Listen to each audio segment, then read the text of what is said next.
This week in Williamson, Arizona, a drive home from Las Vegas leaves one person dead and two others heading back to gamble some more. Welcome to Small Town Murder.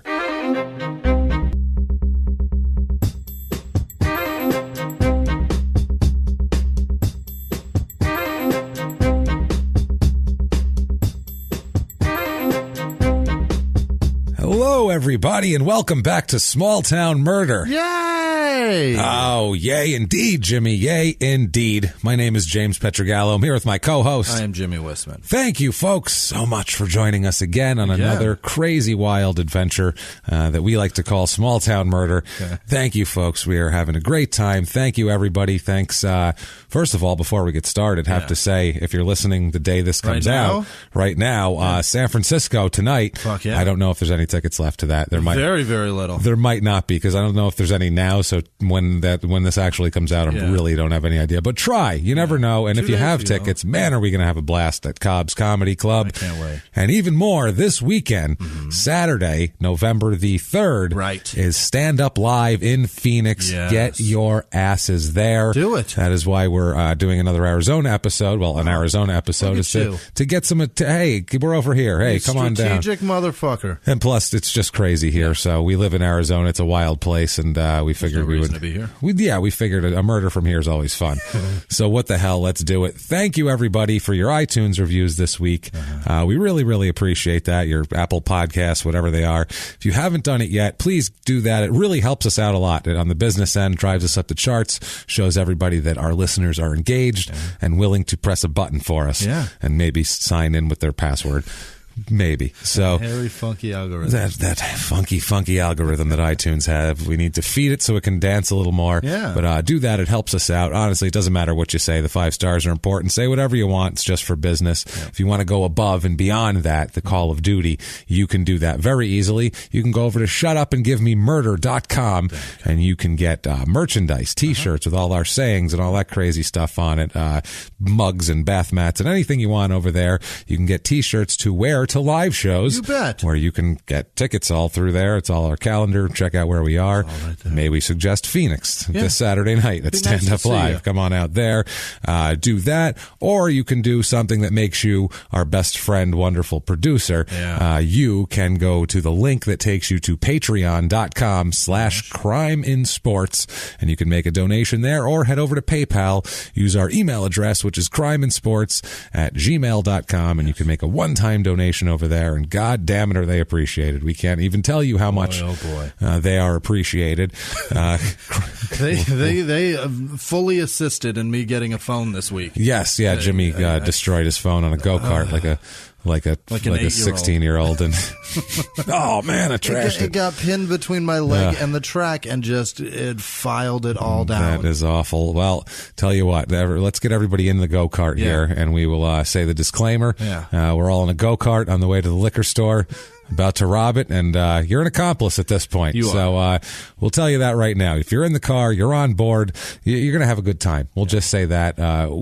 This isn't, as people would think, small town murder and it's comedy. Oh no, we're comedians. There's going to be jokes involved. We make fun of small towns. We make fun of bumbling police forces and idiot murderers and stupid defenses and things like that. But who do we not make fun of? The one thing we try to do is to not make fun of the victims or the victims' families, and then we figure that, that makes it okay. There's got to be some law. There has to be something. Exactly. Otherwise, it's anarchy, because we're assholes, but we're not scumbags. So that's the way that is. So if you're on board with that, awesome. That's tremendous. Thank you. Welcome to the car. We'll meet up at the liquor store. This is good stuff. If you're not smoke in this car, you can do whatever you want. It's open containers are fine. Whatever you got. It's fine. Not the drive for everybody else. Rob a liquor store. Yeah. So I mean, that's what we're doing on the way. It doesn't really matter. We got sawed-off shotguns in here, really, at this point. But if you think true crime and comedy never, ever should go together under any circumstances, then this probably isn't going to be the show for you. You're probably not going to like it. And it's not going to be any fun for either of us. So thanks for trying. Have a good one. See you later. Unsubscribe button is right there. So enjoy that. The rest of you, oh man, I know what you're thinking right now. And I'm right there with you, so shout it out from your cars, from your wherever the hell you are, on a treadmill, on a what are those stair stepper thingies? If Stairmaster? Yeah, cleaning your house, doing whatever you're doing. If you're in a conservative office, go into the bathroom, say quietly, make sure no one's in there, because it's extra weird coming from a closed bathroom stall, but say, shut up and give me murder. Let's do it, Jimmy. Let's go on a trip, shall we? I'd love to. You ready to go? All right, let's do this. We're all packed up. We're ready to go. We don't have to go very far. No. We're going like 2 hours away, so it's not too bad for us. We're driving right up the hill. Not too bad. We're going to Williamson, Arizona. I've heard of Williams. Yes. I knew when I said it originally, you made a face like that's not a place. That doesn't make sense. It is. Now, Williams is a different. Williams is a more well-known it's beautiful. place in Arizona. Yeah, it's where people go kind of before the Grand Canyon. Go see Arizona. Yeah, it's nice up there. It's up in the mountains, and it's pretty. This is Williamson. This is different. Okay, it's a different place completely. It is in the central part of the state, kind of northwest part of the state. It's by Prescott. It's right up there. It's 20 minutes northwest of Prescott. I've been all over that place. It is in the goddamn woods. Right? You'd miss it if it's half in the woods. We'll get to it. It's about an hour 50 from Phoenix. Okay. About 3 hours and 45 minutes to Vegas, which is important for the story to know that. And like I said, about 20 minutes to Prescott, Arizona, which is kind of fascinating. Prescott's kind of like this. It's kind of a cool, like old timey town in the middle of the mountains up there. Prescott used to be the capital of Arizona. Yeah, back and then they realized it snowed, and they were like, "What the? Well, this is ridiculous. This is dumb. Why do we stay here? Why are we doing this? Right down the hill, it doesn't snow. This is silly." And they got Whiskey Row, where all the cowboys used to drink, like Wyatt Earp and Doc Holliday. All those people drank there. Yeah, it's kind of and it's all at the center of cowboyish. Yeah, there's a bunch of cowboy shit. They really run that cowboy shit right up your ass. They run this is an old west town, but it's also, hey, family friendly. Look at the Christmas lights. It's weird. It's super weird fine line. Come up and get shit faced and slosh around the sidewalks, throwing up just like Wyatt Earp, and bring the kids. And then run over to our boutique where we sell really fancy soaps that are worth and chocolates and candies and cupcakes. And they still got a TCBY. I think they still got it. I'm sure they do. It's in Yavapai County. Yes. Over there. Zip code 86305, area code 928. Up in that area. It is 57 square miles, this area. Williamson That's what I mean, Williamson. It's 57 square miles, technically, of mostly nothing. There's nothing there. It's just the middle of nowhere with some stuff mixed. It's not a lot. Motto is, we swear we're a town. We exist, damn it, which is a very aggressive motto, but needed, as we can see from a man who's lived here. How long have you lived here? 30 years. And have driven all over northern Arizona. That's like your jam. You love to go drive, and you've never even heard of the fucking place. That's why that's the motto right there. We swear we're a town. We exist, you bastards. Now, Rand McNally put us on one. There's got to be a map that we exist. It's actually the wrong name of the town too. It's Williamson, but they actually it's a mess up in federal.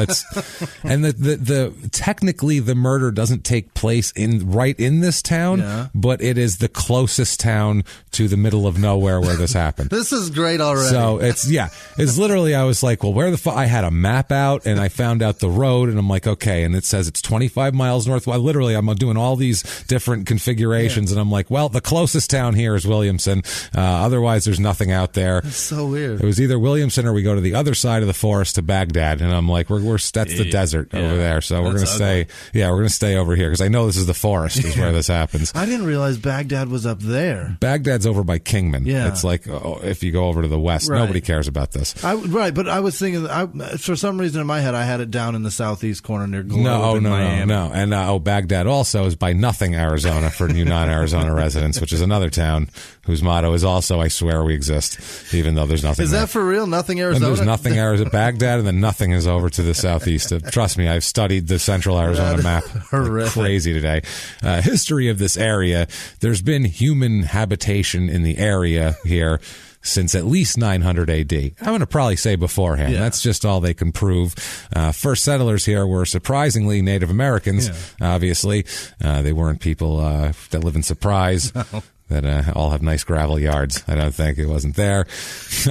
They migrated here to hunt deer and smaller game. It was good hunting grounds. Yeah. So this is a good place to be. It's the South Rim of the Grand Canyon. There's all kinds of wild shit up there. That's what it is. Yeah, there's a ton of shit. It's the forest. I mean, there's bears and... It's beautiful. Yeah, it's crazy.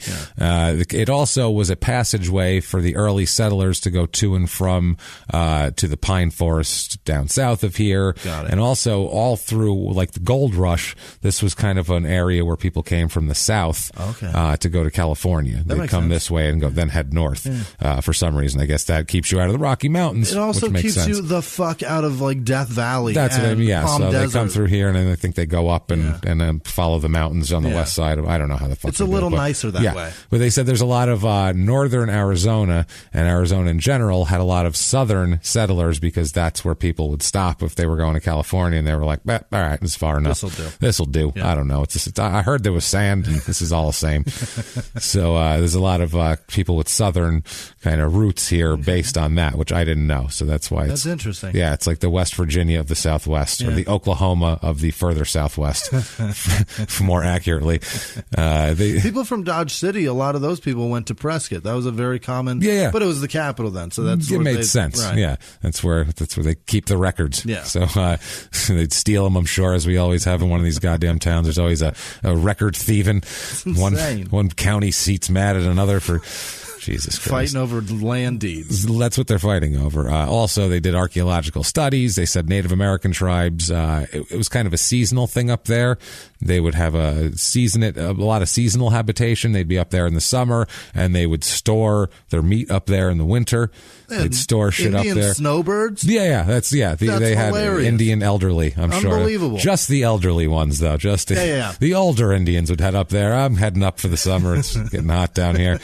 So they were, but they would store meat up there and shit too because it was cold. Yeah. And down here, I guess the meat would go bad. So they'd have to send people up to make meat runs up north. That makes sense. Yeah, absolutely. So power goes out and you got to get an all new fridge stocked full of food here. Yeah, you're totally fucked. Not even hot, and it's just everything's dead. That happened to me a year and a half ago. It was not cool at all. The worst. Power surge, dead fridge. All my food's dead. We just went grocery shopping. Oh no, it was horrible. We had our shit in coolers, but then we couldn't get it fixed for 2 days, so we had the worst. We're cooking all sorts of shit trying to make it.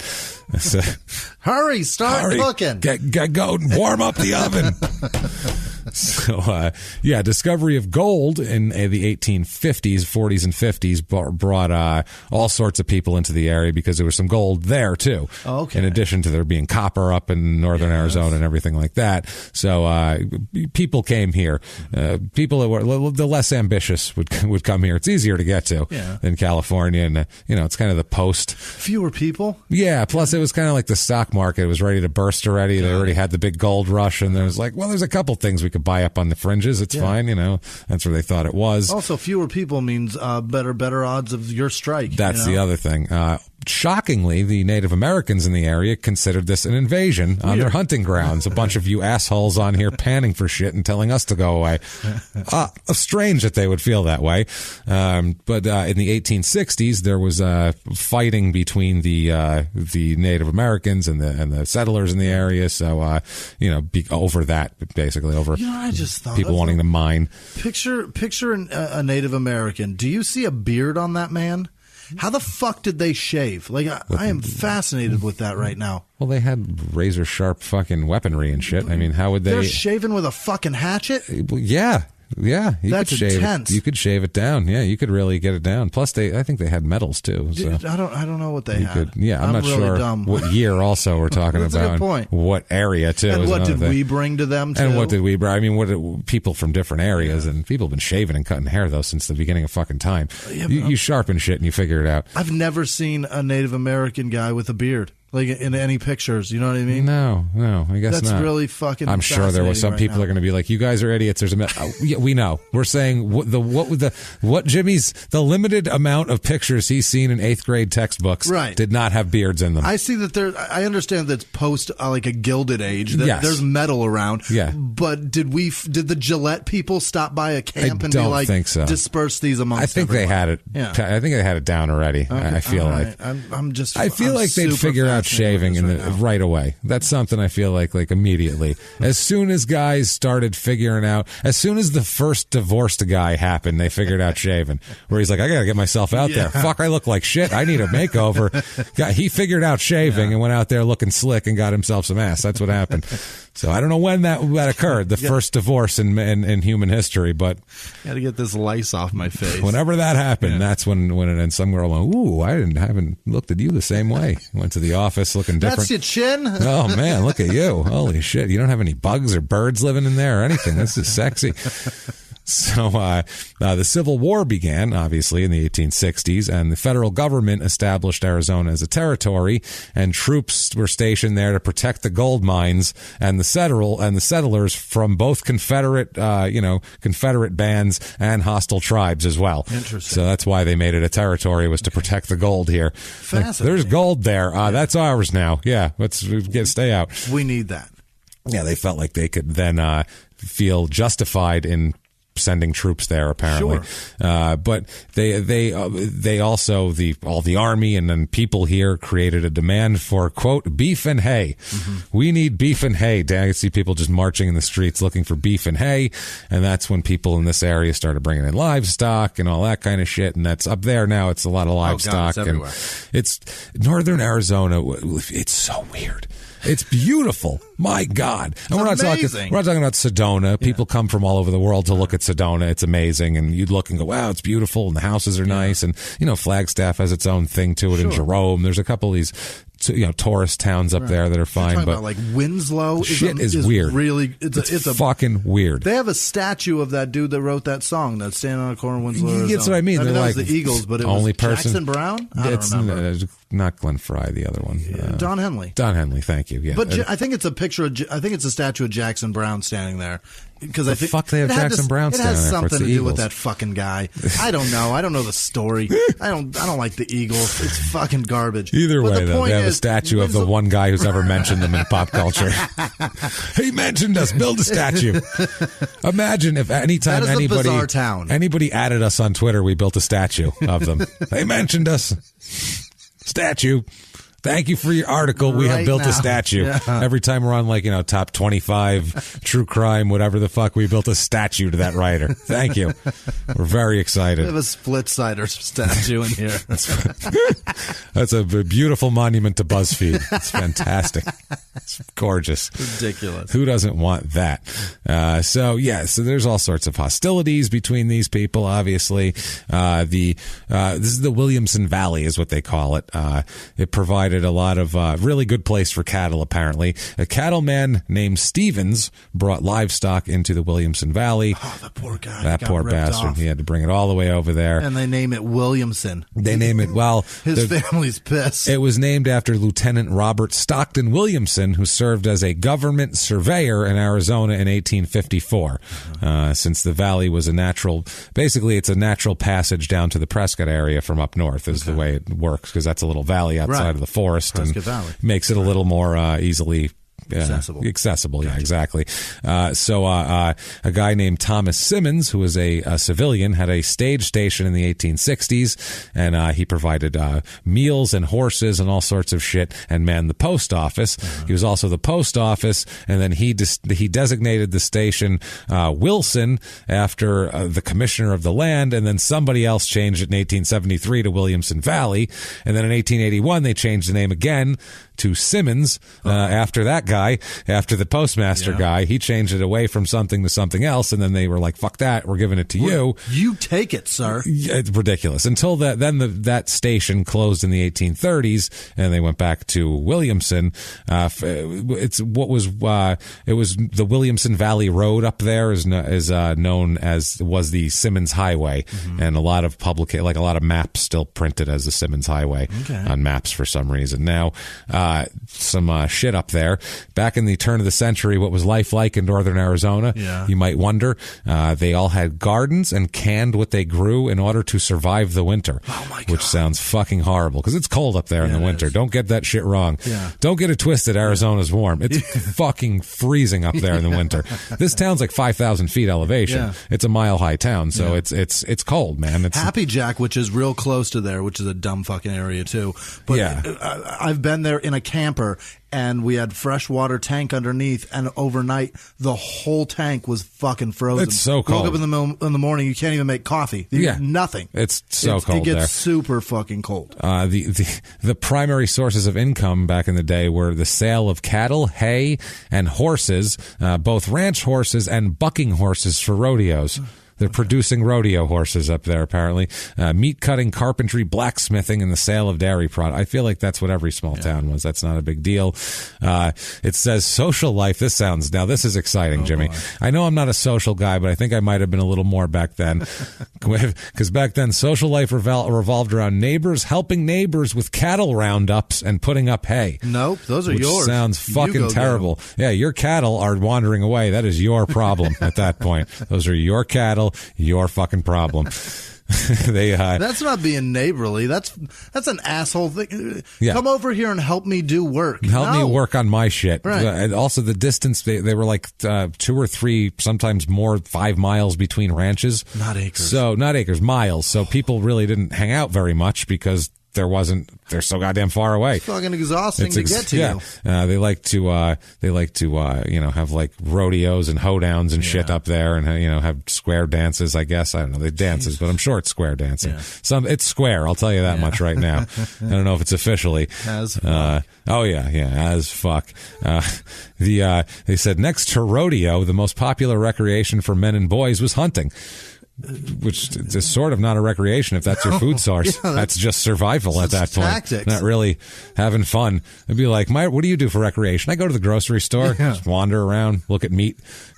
No, that's what you do to survive. Your recreation is general thriving. That's how you get to. What are we going to do for fun today? We're going to try and make it to tomorrow. That's our fun. Cougar hunting was a lot of fun for them. So fun. We're trying to make it till tomorrow if we're not mauled by cougars while we're trying to hunt them.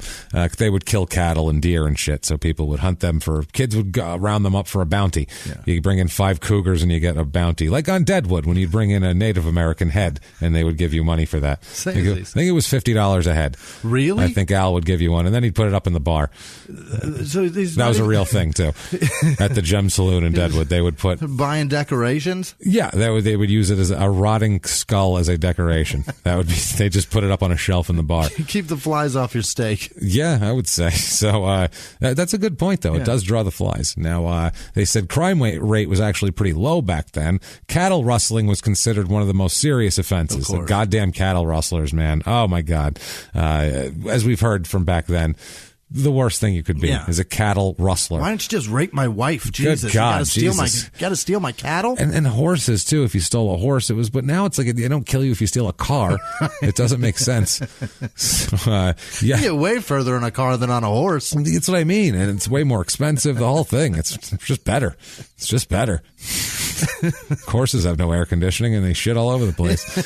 So, Yavapai County was one of the 4 original Arizona counties created by the first territorial legislature. It was also Apache, Coconino, Maricopa, and Navajo were carved out of the original Yavapai. Mm-hmm. So all of this shit around here was originally Yavapai County.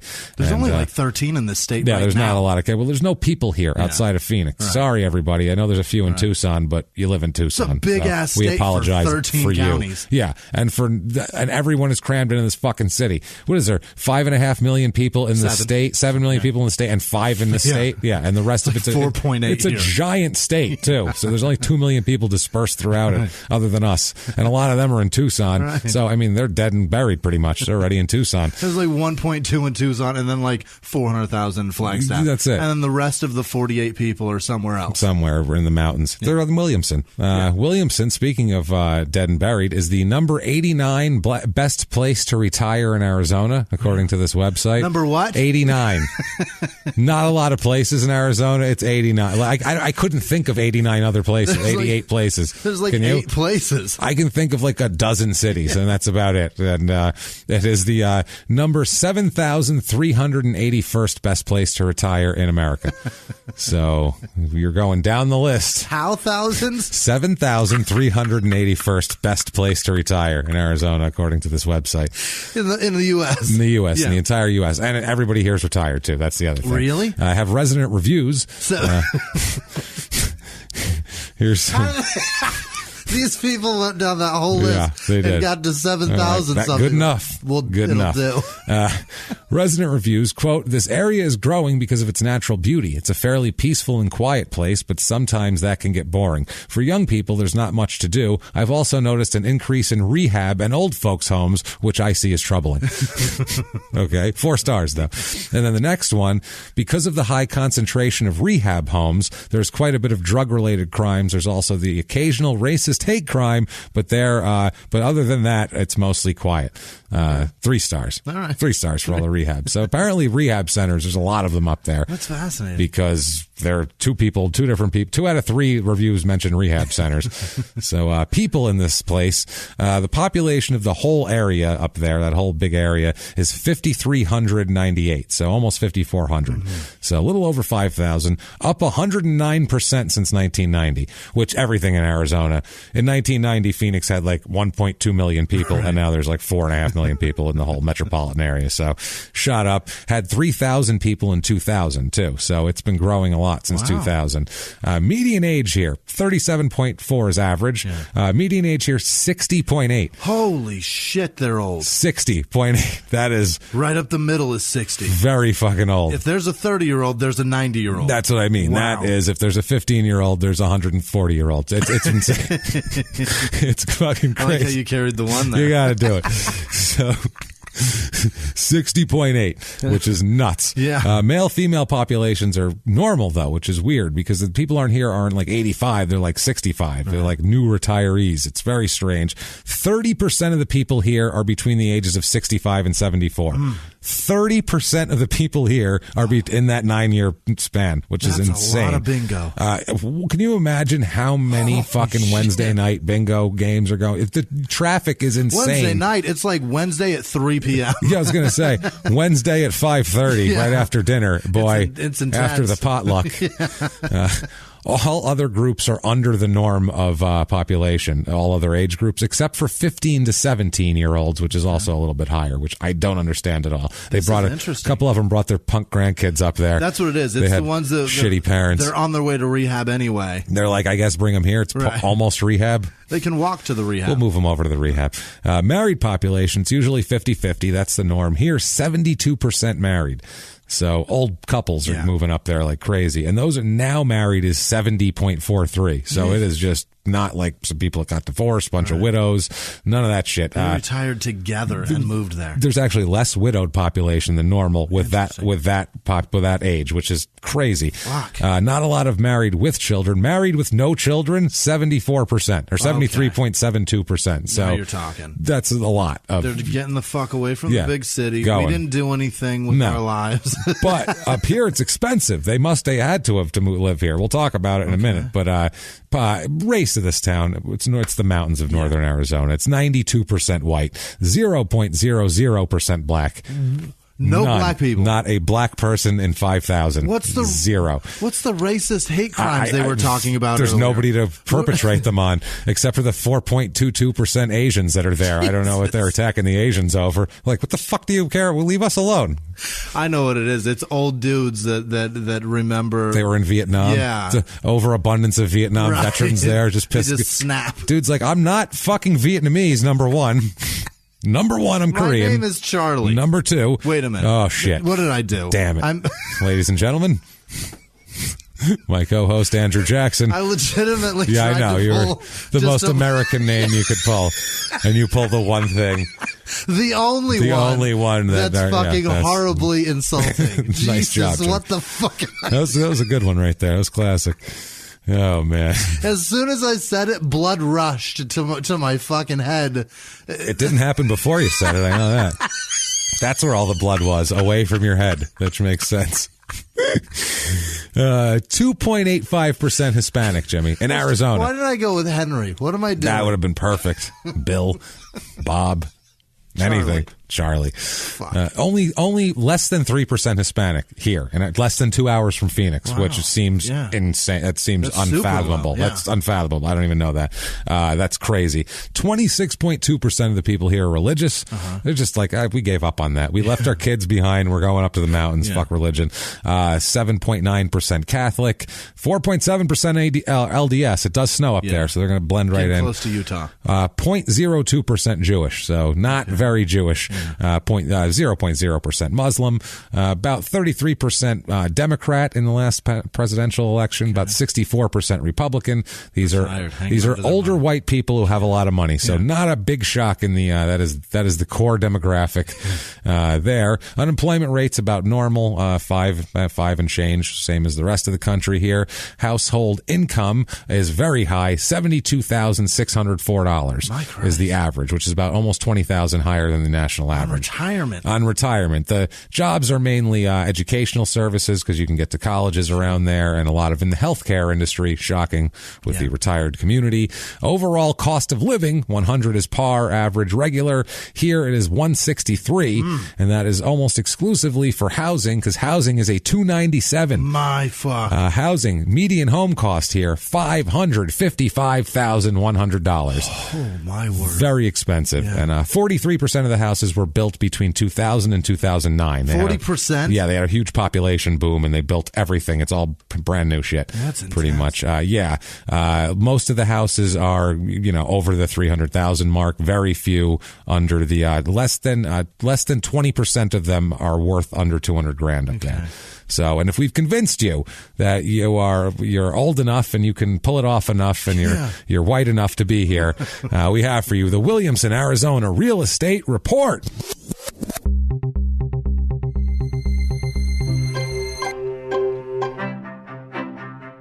Your average 2-bedroom rental in this area of any kind is going to be $1,240, which that's the way to go. Yeah, because that's reasonable. That is on the mark, because everything else is expensive. I found a 2-bedroom, 1-bath, 648 square foot bungalow thing. It's on Hootenanny Road. Oh my God! So that's, if that doesn't embarrass you enough to stay out of the area, $205,000. That is the cheapest house in this area. $205,000 to live on Hootenanny Road in a studio apartment-sized place. I found a 3-bedroom, 2-bath, 2.5 bath, 1,747 square foot home here for $375,000. It's just not even that great either. It's pricey, we'll say. Then I found a 3-bedroom, 2-bath. 2,556 square foot place. It's on 2.78 acres. Shit, yeah. It's on a big acreage. $629,900. So it's pricey up there, man. That is pricey. Things to do in this area, not a lot. Everything is Prescott. Go to Prescott. Everything here is if you just go to Prescott down the road, we don't do shit here. But they got stuff going on. Have you been to that Lynx Lake? It's down in Prescott. If you go down to Prescott, also there's this restaurant. It's in Prescott. It's everything. There's a golf course down there near Prescott. Is it? Where is it now? Honey, where did we... Oh, Prescott. It's in Prescott. That's right. Everything is just down the road in Prescott. In the next... And Prescott's got 39,000 people in it. It's not like it's the big city. Does it really? 39,000 people in the Prescott area. That's fascinating. I think that includes Prescott Valley and all that shit around there. Things to do here. I have the Friends of Williamson Valley Fire District annual arts and crafts show. That's what they do here. You got to be friends of the fire people? That's who puts it on. It's a juried show. They judge shit. Highlights a select group of artisans and crafters under the tall trees that shade the historic Courthouse Plaza in downtown Prescott. Even that's in Prescott, but it's from there. Ridiculous. Free to everybody, so enjoy that, for Christ's sake. Crime rate in this town, what we're interested in here. Property crime is about half the average national rate, which is not bad. And violent crime, murder, rape, robbery, and assault, the Mount Rushmore of crime, is about 1/3 under the average. So it's about 2/3 of the national average. So it's safer than usual here, which it's a bunch of old people living in expensive houses. They're not so stealing anything. You expect that. And none of these people get murdered in like a beautiful house in this thing anyway. So like we said, we needed to peg this on a town. Sorry, Williamson. Well, guess what? Now people know you exist. Before now, honestly, if Jimmy doesn't know that you exist and you're in Arizona, you're in a piney area of Arizona, you do not fucking exist, because every weekend he goes and drives around northern Arizona. That's all he does. Christ almighty. I love it up there. I know you do. It's beautiful amazing up there, especially you like to drive like in the woods and shit like that, and it's fun up there. It's gorgeous up there. But like I'm saying though, if you don't know a 57 square mile area, you don't even know what the hell it is. That shit is flying under the radar. Let's just say, not a lot happening. Those old people don't want people to know about it. I feel like it's a secret. Yeah, they're like, don't you tell nobody. I worked 60.3 years on this planet. Do you understand? You know how long I worked to live away from these fucking people? I feel like nobody's allowed to leave. Maybe it's like a weird, like Hills have eyes. Yeah, like a compound. Like once you go there, they're like, welcome, and then you go to like your first. The gates fucking you go slam. to like a potluck, welcome to town, dinner town thing, welcome to town dinner, and you go there, and they're like, yay, and they have a big toast to you, and you're the guest of honor, and they go, you know, you can't leave, right? You know, y'all can't leave, right? I hope you liked traveling. Did you say goodbye to your grandkids? Because they ain't welcome neither. They ain't welcome here. We don't have no young, but we have a bunch of kids that are 15 to 17, and they're little shitheads, and we ain't having no more. You ain't allowed to leave and tell nobody else what's going on here. This place is involuntary cocoon. Enjoy. Wilford Brimley is that away, which is the name. Jessica Tandy's around the corner. Get your ass over there. Which is going to be the name of this show, Involuntary Cocoon. Your grandkids ain't welcome unless they get on that smack. Then they can come on down to the rehab center. Fill the rehab centers up, boy. So,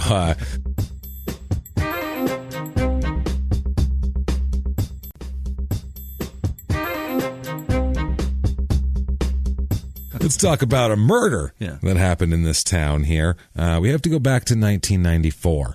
1994, rural northern Arizona. So there is, 2,000 people in the area in this time, in a huge, in a 57 square mile area. There is 2,000 people scattered throughout the forest. So this is not just dotting the hillside. And a lot of these are like beautiful. A lot of these are like beautiful mountain houses. But in 94, this is before they built a lot of the new shit. So there's a bunch of like older shit and some nice old stuff, and then some, mountain people that live there also that I don't think live there anymore. They've been priced out. 2 people. That's a good way to get the riffraff out. Make your houses worth $650,000. That's it. And mountain people are done for. That's it. Well, yeah, they'll sell. That's what they do. Well, that's pretty much how they do with when they want to build a gentrification. That's how they do gentrification anyway. And they're like, well, shit, you never thought your house was worth $300,000, did you? Well, it is now. Today and then they build $1 million house on it, and then these people try to find a place to live nearby with that money and can't, and that's what happens, and it sucks. I grew up here. Shit. I raised a family here. Oh, well. I can't live maybe here. I'll buy a new house. 648 square feet. I have 3 kids. I don't think that's going to cut it. Never mind. So these people here, a couple people we'll talk about. Number one is a woman named Lisa Kester, Lisa Dawn Kester. She's 28 years old in 1994, and she's kind of troubled. She's got kind of a troubled she's 28, but she likes to drink and she does some drugs and she likes to just generally fuck around, and she likes to kind of be a jackass with this guy who's a real jackass. This is why I feel like she has problems. And I don't know too much about her upbringing or anything like that, but I feel like there's got to be issues with her because she is hanging out with and being a girlfriend, having a serious relationship with a guy named George Russell Kayer Sr., by the way. He named his child Junior. For all you crime and sports listeners, bad fucking sign right there. And he makes sure to tack that senior on all of his shit, too. He is George Kayer Sr.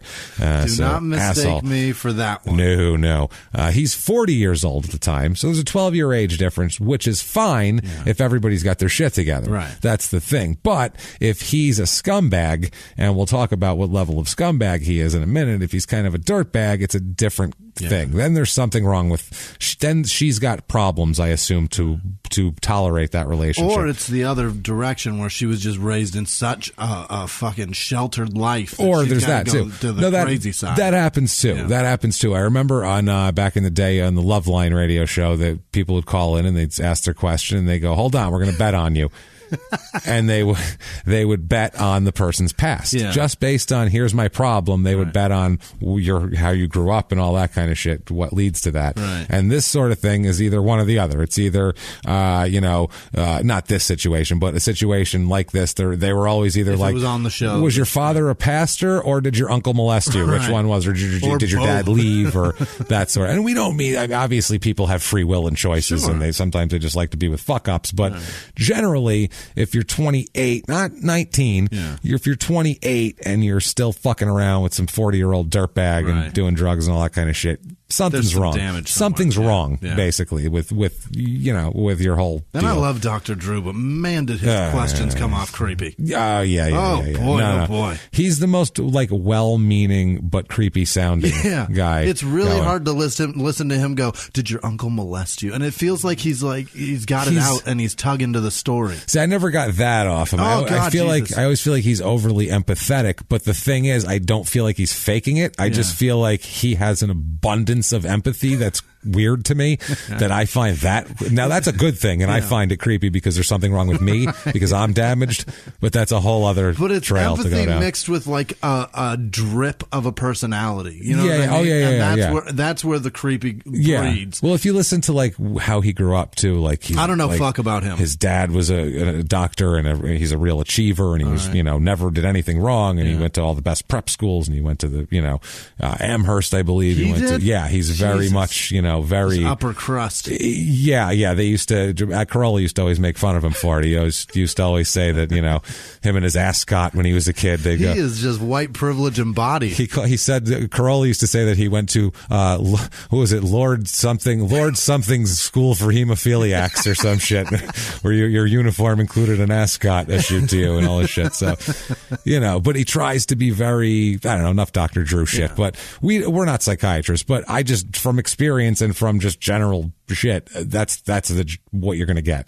There's something wrong with both these people, probably, I'm going to assume. Now, George fancies himself a writer and a cartoonist. Okay.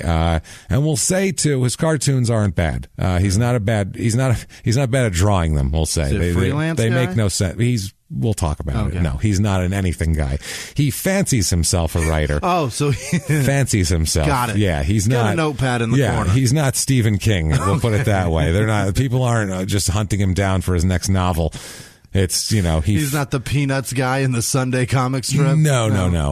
He claims that at 14, now I couldn't track this down from, a mid-60s, NRA, National Rifle Association magazine, but he claims that when he was 14, he was published in the National Rifle Association's magazine, American Rifleman, which sounds frightening. Like an essay of his. An essay, or I don't know if it was a letter going, I like to shoot guns. Right. And they said, well, this young man's he's a model for the youth of today. But he claims also after this is so weird, okay? I don't know much about this, but he says he was published. He was a writing son of a bitch when he was a kid. I mean, he claims he's highly intelligent and he's a writer and he's all this shit, but he says shortly after he was published in National Rifle Association, he developed dyslexia in his mid-teens. What? I don't know if that's true, and I'm not positive about it, but I don't think that's how that works. I don't think it's like Alzheimer's, where you start to develop it, and you're like, can't read as good anymore. Like I'm reading less well now. I've heard the opposite, where you have it, and then it diminishes as you get older. Yeah, if you work on it. Right, but I've never heard of it just popping up. I mean, to the point where he was a published writer the year before. But now. 9th grade, getting shit published. 10th grade, what fuck? Oh, shit, I can't read that. I don't know. Was that? Wow, damn. O-T-O, okay. He's writing shit in crayon with K's backward. No, not that dyslexia makes you write shit in crayon with K's backwards, as I was saying. But that's not how it works. We're making fun of him, not dyslexics. We're making fun of a person saying that I went from being a great writer to not being able to read the next year in my teens. Because that's not... Just lost it. He lost it like a pitcher loses his fastball.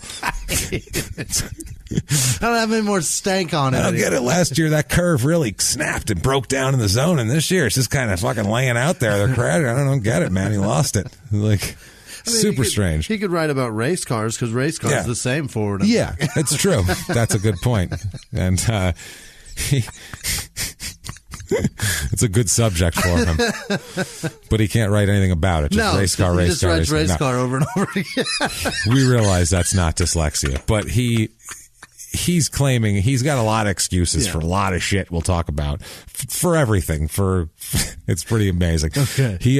He began failing English classes during high school after this. So he went from published, writer on his way to I can't read, I can't pass English, I don't know what happened. Well, what the fuck happened? You know what happened to me in high school? Because I was the same way. I was really good, and then I started being interested in girls and weed, and I started failing English. I didn't get dyslexic. I read less, but not because I was dyslexic, because I went, hey, weed's good, and she's got a great ass. This is fucking amazing. And I'm 16, and that's all I can think about. And basketball. Those are my interests right now. And I'm sitting in this class, and I can't get rid of this boner. I'm going to the bathroom. This is not cool. Yeah, I'm going to fail this class. I can't focus. Fuck this class. I got to get rid of this boner. That's the thing here. He goes, we'll talk about his past a little bit. 1990, I'm digging up shit on this guy was hard, man.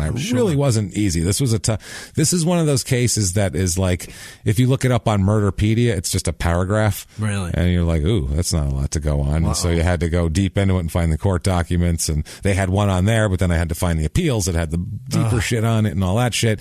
And then I had to go like Jake Gyllenhaal and Zodiac. That's what I'm doing, man. This is, and I go into the newspaper archives, and I did find when his father died in 1990. Okay. His father, now this might explain something of, I don't know. His father's name is Heinz Rotow. His nickname was Smokey. Smokey. Yeah. Smokey, but Smokey's from Germany.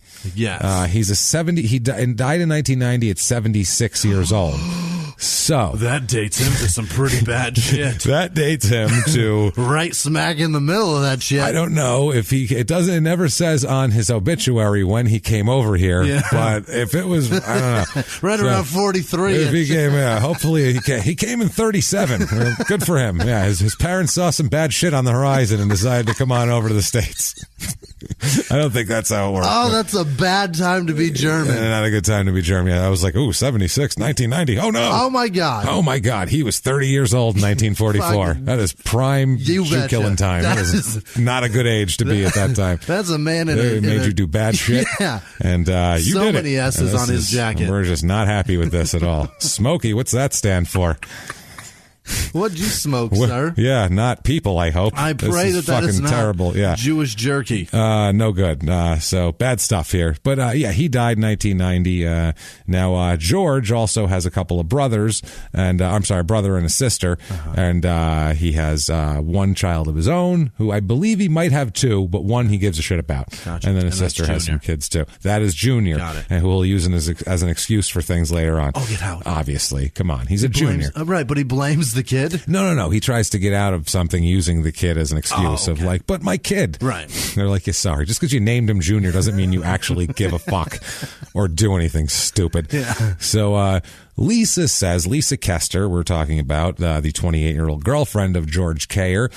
Lisa says that George, annoyingly, to the point of annoyance, constantly bragged about a gambling system that he's concocted in his dyslexic head. I love it. To defeat the Las Vegas casinos. Oh, no. Okay. Now, the people that do come up with gambling systems that actually do defeat the Las Vegas casinos are MIT scholars. Right. That's who does it. Literally, they have MIT card teams that do crazy fucking math and then come up with the way to do this shit. Right. Dyslexic idiots who come from the fucking mountains of Arizona and fail English class don't fucking do this. I get that English and math have nothing to do with each other, and neither does dyslexia. He's not defeating the Vegas casinos, okay? You're not Rain Man.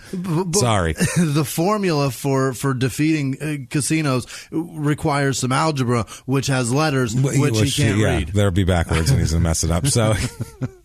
Do not tweet us about dyslexia. We know it's a fucking joke. He's an idiot that tried to say that he went from being the next Stephen King to not being able to read in a year's time. Right. That's not okay. He's incredible. Did you ever think maybe his eyesight went bad too? Is that a possibility? His parents just didn't. That's when I started wearing glasses. Yeah, and his hardcore German father was just like, "You're fine," and he just he's like, "But I really can't see," and he's like, "Weak," and he's like, "I don't okay." Eat more sauerkraut. He's like, "You go." And he's like, "I don't know," and he just went to school and he's like, "I think I'm dyslexic.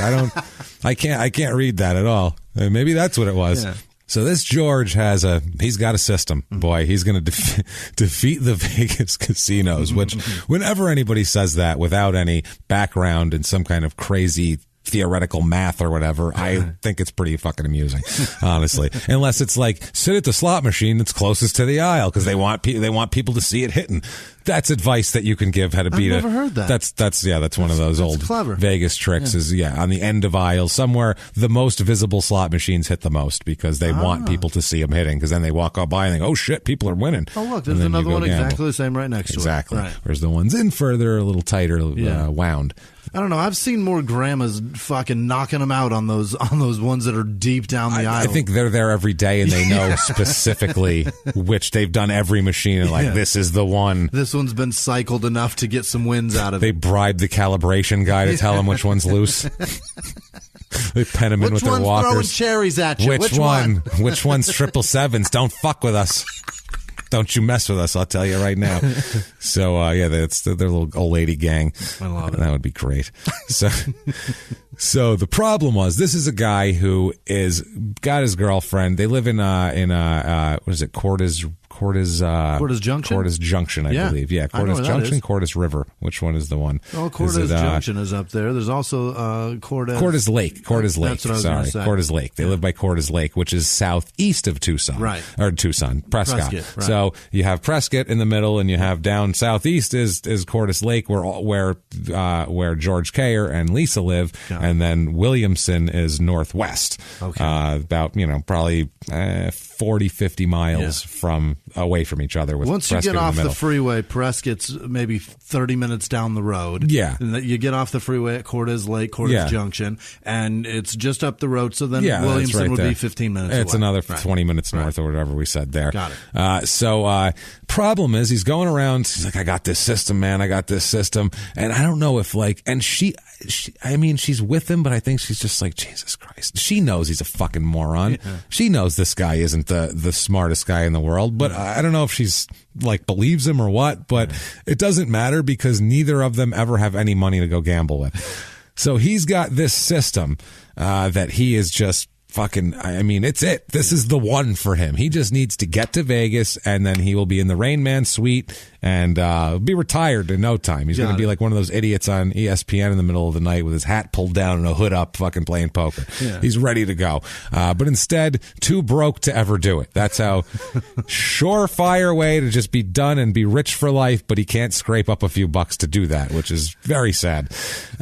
Instead... He'll never be Dan Bilzerian. No. What is that? Who's that? It's a guy. He's a fucking. He's a veteran from the military. Yeah, and he is a super jacked dude with a big long beard with rifles and shit. But he wins in casinos. Oh, is he a poker guy? Yeah, he's an Instagram fucking legend. One of he those has fucking 30 million people on World Instagram. Series of poker lunatics. But he does orgies on Instagram and takes pictures of all these women that he's banging.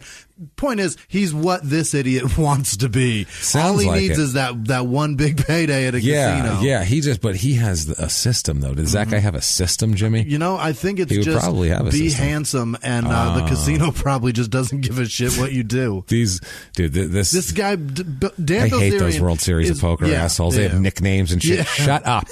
Shut up. The fucking Black Widow. Are you kidding me? Dick, sir. What is the one guy? The Unabomber. Look, no. Take your fucking sunglasses and your hat off and sit there like a normal person, you dipshit. You fucking idiot with your hood pulled over your head. There's always a little Asian guy. There's always a big, a high roller, dude that's the CEO of a company. Some dipshit with his headphones on. Well, you can't be bothered. That's 19. Yeah, you fucking jackass. You. Yeah. Why do you have so much time? Who flew there on his own plane? Fuck these people. You can't like these people. No, there's zero likability about all of them. About any of them. So he instead, the reason why he has no money is because he can't really hold a job. Okay. He's a traveling salesman, sort of, kind of. If you want to call it that. He sells T-shirts and jewelry and like knick-knack shit, like to stores and stands in northern Arizona and shit like that. I don't know what he's doing. Like a mobile swap meet? He goes around with like 2 suitcases trying to sell turquoise shitty jewelry to roadside fucking gas stations in northern Arizona. I don't know what he's doing, but that does not sound lucrative. No. I can see you not having a lot of extra money to gamble with if that's your profession. He's a picker. He's a picker. Yeah, kind of. Sort of. He's selling T-shirts. What kind of I farted in Arizona, and that's like it's turquoise and pink. I farted in the Avapaque Valley. He's got tchotchkes. He's got the shit from gas stations that nobody buys. That's what it sounds like. Right. Yeah, the crap. But in those northern Arizona gas stations, people actually buy that shit from out of state. They're like, honey, turquoise, look. And they're like, holy shit, I ain't never seen no silver turquoise when jewelry. You shake the snow globe, there's flakes. It's sand in there. That's funny. Right. Now that's... Hey, y'all see the lollipop with the scorpion in it? I'm going to buy 7-8 of those and bring back home with me. And that's a panhandle, like we said, not southern, because that's what people in New York, I remember coming out here going, oh, it's great. We should buy a few of these fucking scorpion things and take them back home. People get a kick out of this shit. And it's like, no, that's gross. Stop it. It's just stupid. It's just stupid. They call it tequila sucker. Meanwhile, there's no tequila in it at all. No tequila, but there's a bug in there. Right. Thanks. There's a cockroach. There's one with a mealworm in it. Predatory insect. Yeah, the tequila one with the fucking stupid worm. Now, he did supplement his income from his clearly lucrative traveling sales business. Yeah. His other source of income is, quote, bilking the government of benefits through fake identities that both he and Kester created. It's called identity theft. So it's called identity theft. So in 94, him and his girlfriend, these two are coming up with fake identities so they can get like fake Social Security checks and benefit checks from other people. And he's also a veteran too. He was in the military. Also, what an asshole. He's in the military, this guy, at one point. So I don't know if he knows the system a little bit, basically, having to do shit through the military. I don't know if he knows just good at paperwork. I don't know. But they figure it out, and that's what I mean. She's not just going along for the ride. She's involved in this shit too. Like, they live by like, oh, go sell some T-shirts and I'll steal someone's identity and then we'll get a check next month. And that's how they live. Good Christ. So, I mean, isn't that bananas? It's a fucked up way to live, that a fucking dummy like this can He figures it out. To steal He's not somebody's stupid. identity? That's no. the thing. He's not stupid. He's just not a good reader. He's a fucking... Not a strong word, but he's not stupid. He's not a reader. He's not a reader. Which, I mean, you're not a reader. No. You can. But I don't know how to... I wouldn't have the first fucking idea how to steal an identity. This guy's just a fucking gamesman and a manipulator. He's a criminal. He's a career criminal, too. Straight up criminal.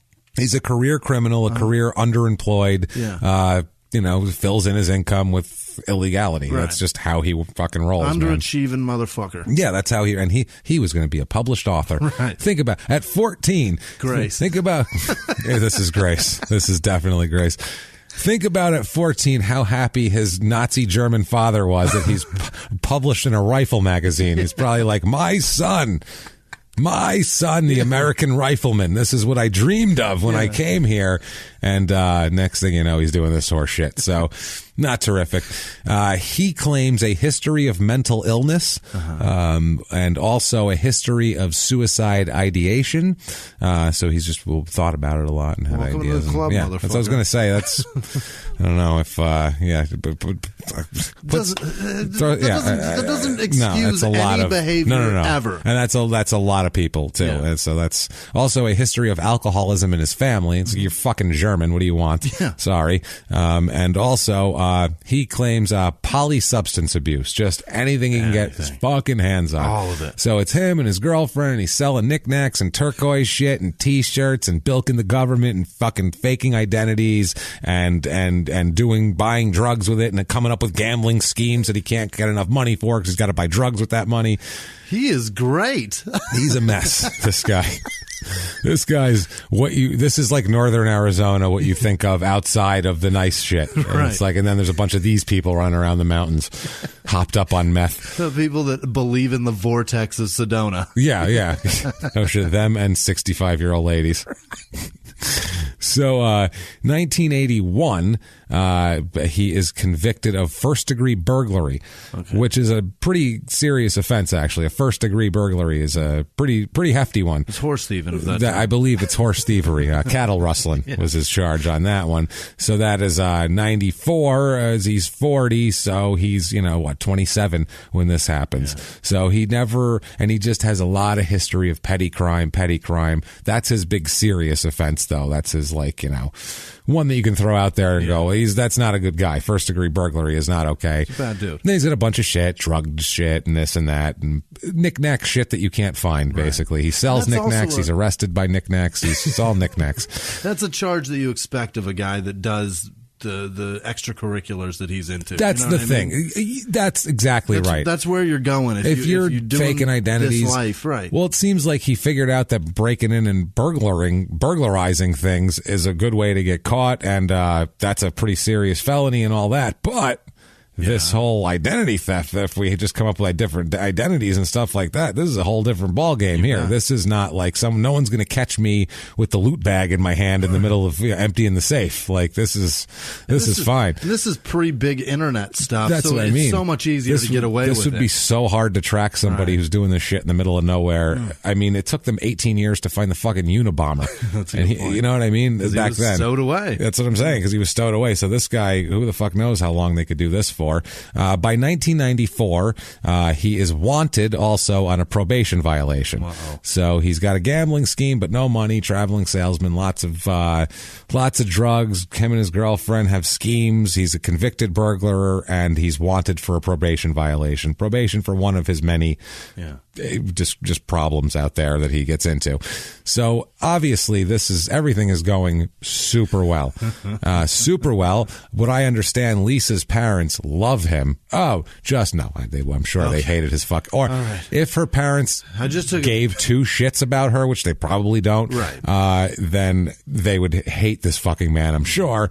But they're probably not around, so there you go. There you go. Also, by the way, Lisa's pregnant with his child right now. Is that Junior? That is no. He's already had a junior. This is his second one. Okay. This is his second. This is another one coming up here. Don't know what sex this is, but he's got another child out there somewhere. I assume this is the one. And who the fuck knows what else he's got floating around out there, floating around the forest of northern Arizona. Tree children. It's easy to get lost. It is, and who the fuck knows what he did with them? Just stored them in a hollowed out tree or something, and we're like, he'll be good. He's fine. What I will do, though, is take his identity and get me another chick. He definitely has a social security number. You know that. And he's, poor child's just real disabled. We're going to have to get him some money. So, you know how that goes. So, yeah, she's pregnant with his kid. So this is a fucking mess. Yeah. This is just a swirling storm of white trashery and hillbillery and nickery that I can't wrap my head around this. This sounds like a nightmare.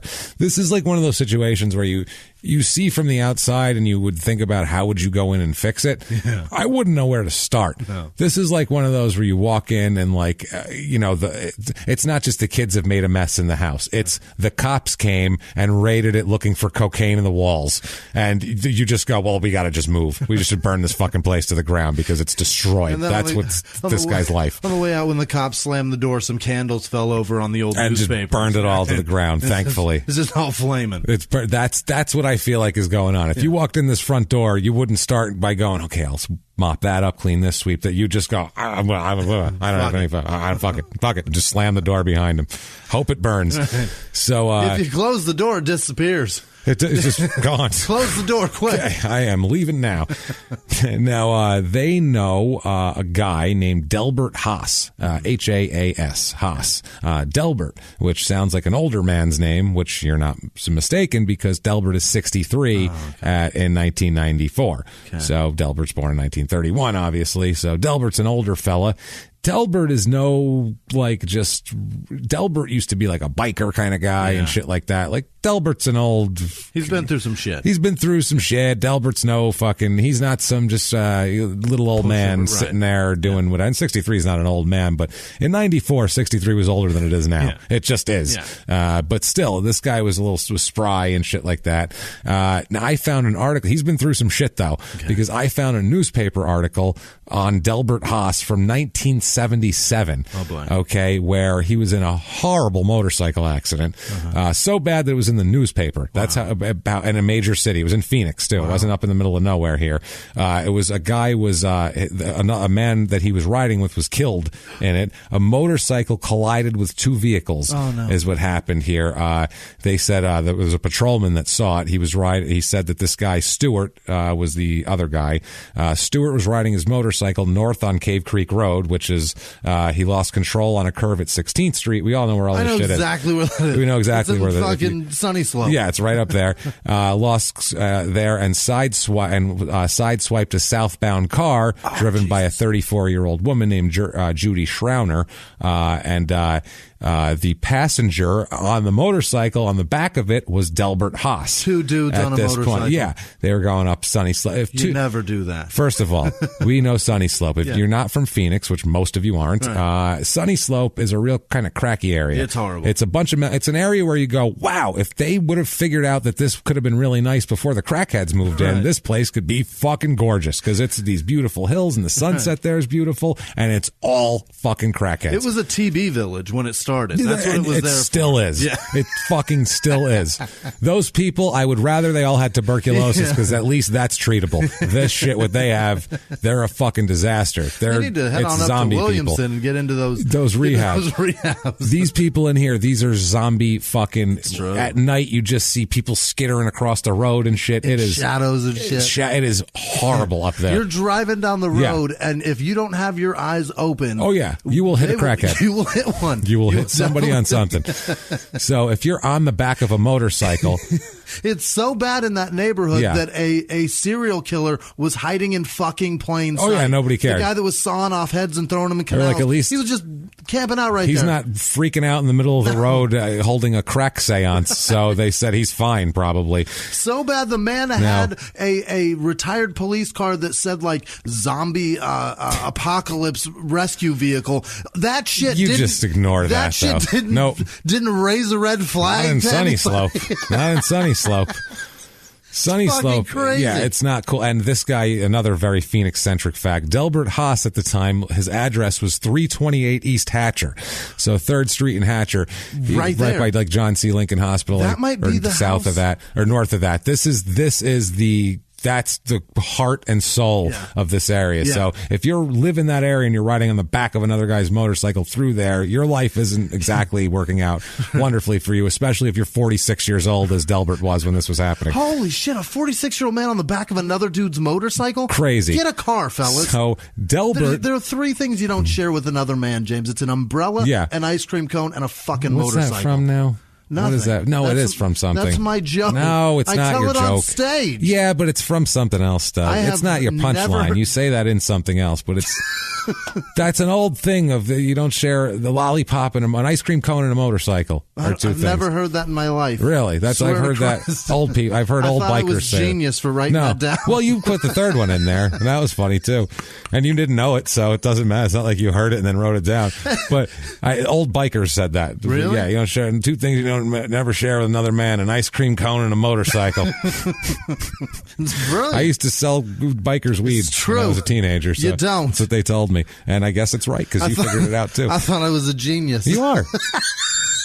You are a genius, Jimmy. Don't sell yourself fucking short. Something so funny. Don't sell yourself short. No, Delbert probably said that shit in 76. Sure he did. He's like, fuck it. So we don't got a car. When this motorcycle hits this car, Delbert is thrown from the motorcycle. But he's lucky to be thrown from the motorcycle. Actually, he actually gets the better of this whole thing. Yeah. He's thrown from the motorcycle, but Stewart, the guy who was riding it, stayed on the motorcycle as it flipped over. Oh no! And then slid on its side and slammed into a pickup truck driven by a 24-year-old man named Eldon Johnson, which is crazy. Then that's not bad enough. The motorcycle burst into flames. Oh God! So this is it's like a cartoon basically. It bounces off one, flips over, slides, slams into something else, and you go, oh well, at least a poof, and then it bursts into flames. You're like, shit, okay, never mind. And that's why they don't have seatbelts. Yeah, it's like a Reno 911 thing. Oh, he's fine. It's all right. Poof. Oh, maybe not.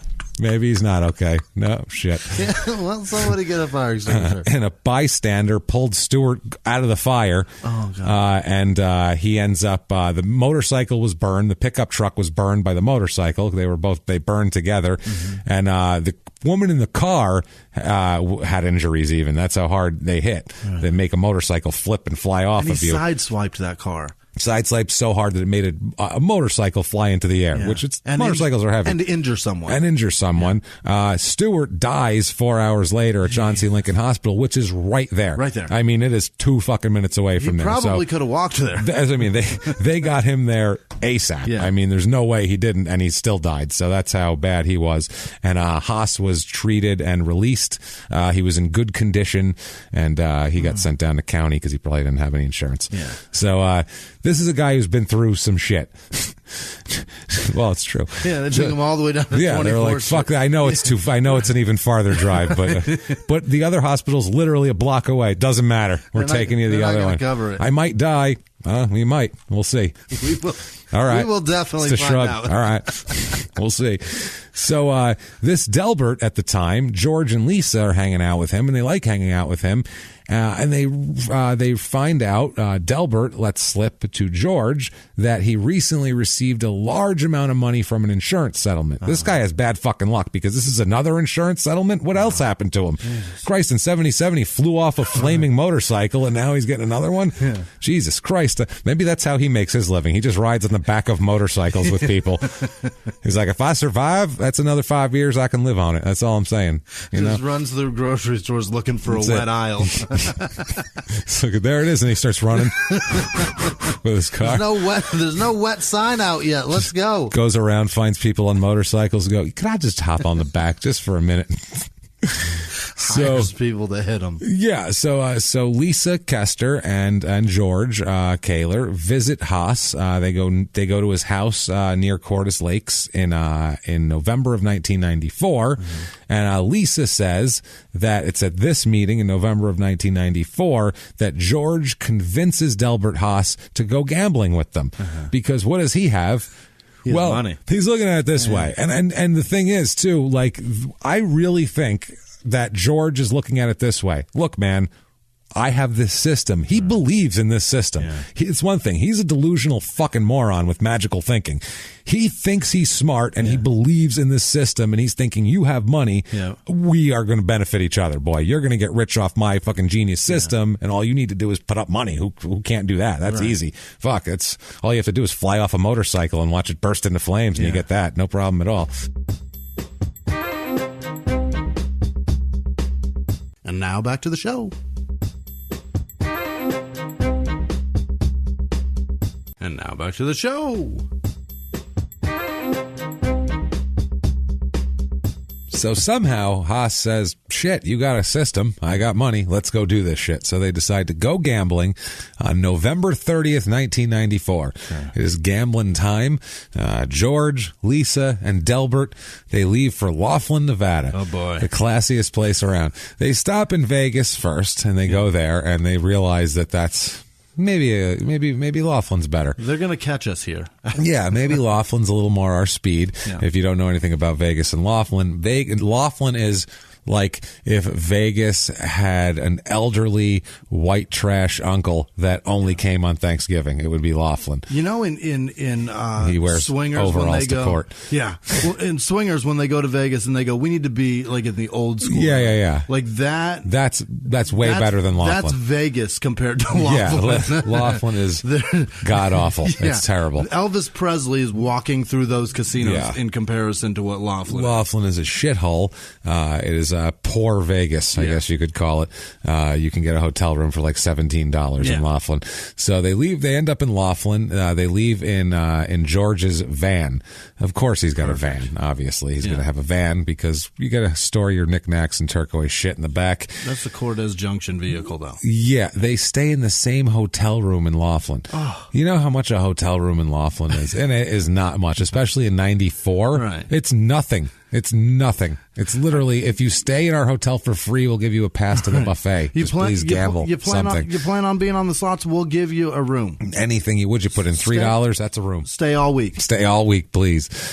So they all stay in the same hotel room in a shitty gambling town, which is all bad all around, which is just weird. This guy and his girlfriend and this old guy all hanging out in the same room together. It's very, very strange. Although if they were gambling hardcore, they might not have been sleeping much. They might have just been gambling. There's still no clocks. Yeah. So after the first night of gambling, George says he won big. He did it. He said, "Fucking my system worked. I'm hit the jackpot, man. I'm up big time. I'm high rolling right now." How much is it? They're giving me fucking rooms. So there's no amount. We'll get to why that is. Why he doesn't say an exact amount. Oh, so he's just bragging about it. I won at this big. point. Yeah. I did it. I'm the man, right? So so at this point, Haas, even though this is from $100 that he got from Haas. Haas lent him $100 of his settlement money so that he could use the system. $100 is a start? That's his start. Yeah. Okay. He said he won big, and then he said, though, but he needed another $100. Now, I don't know why he needs another $100 if he won big. So he goes, I won big. I did it. My system's a big success. Yeah. All I need's another $100, which is right there. You're like, well, that doesn't sound right.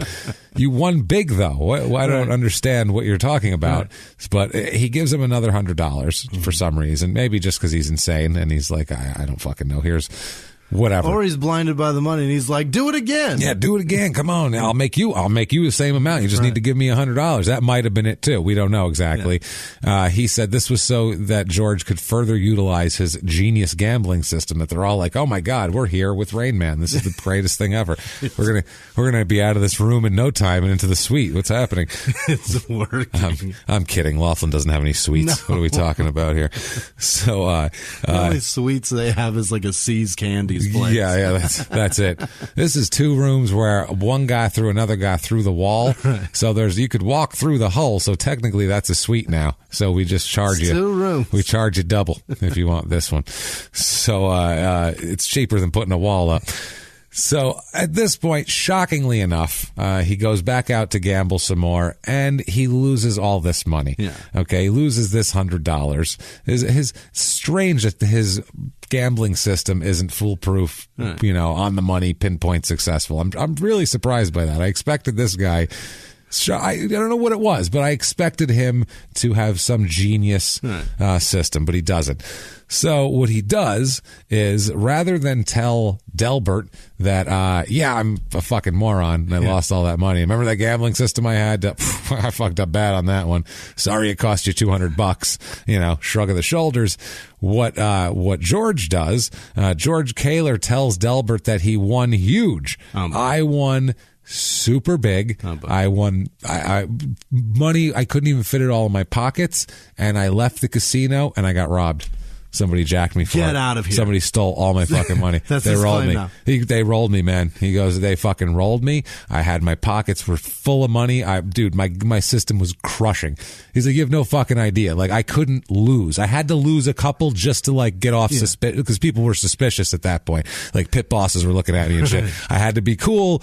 And then I walk out. Somebody must have been eyeballing me. That's what they do, see? And then you get outside. They fucking roll me, man, and stole everything I had, which sounds like horseshit, obviously. But yeah, it sounds obviously. So Lisa says, well, what are we going to do now that we don't have any fucking money left? She asks George, like, okay, you're saying you got robbed, whether you lost the money or not, I won't say which it is, but whether you're robbed or are just a moron. 0's a 0.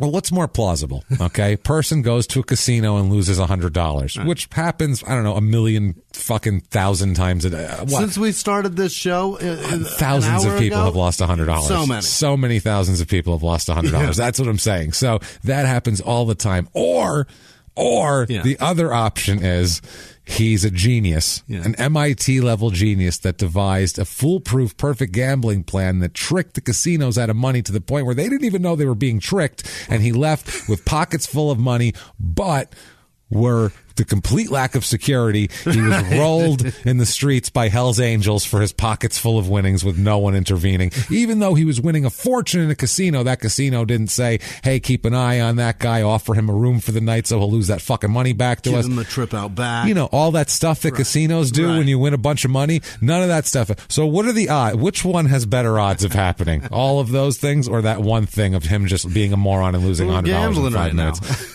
Stupid. Yeah. And I'm going to bet my foolproof gambling system that I've devised is always bet on idiots being idiots. So I'm going to bet on this guy fucking up. That's what I'm going to bet on. I bet I win a lot more than I lose. Just going to say that. If you could bet on people rather than sports and shit, just bet on regular people's lives, we would be so fucking wealthy right now, because I know you're going to fuck up. I believe in no one. If you believe in no one, who turns it around? 1 out of 20 people actually turn it around and do something with their lives if they're like fucking up? Nobody turns it around. It just doesn't happen. Always bet. It's like if there's a football team that's 1 in 50, always bet against the Browns. It doesn't fucking matter. Yeah, they might win one week. You're going to win. They might not cover. Overall, you're going to win. Overall, you're coming out on top. Yeah, I did that one year in this pool I had. Just bet against the Cardinals every week when they were terrible. And I was like, I won 13 out of 16 games. So go fuck yourselves. That's it right there. So that's brilliant.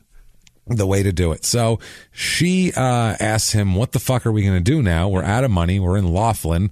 You've lost everything. I'm sorry. Excuse me. You're the most successful gambler in the history of the town, and you were robbed.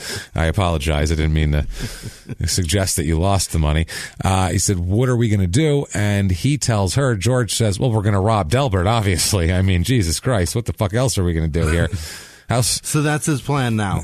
Well, yeah, duh. Like, how the fuck else are we going to do this? Obviously, he's got money. We don't. We'd like money. We need to take it from him. We're going to take it from him. I mean, obviously, I'm not going to get a job. I mean, come on, Lisa. Jesus Christ. $200. Lisa. Slow down for a minute here. Listen, sweetheart. He pets her head like a horse. Listen.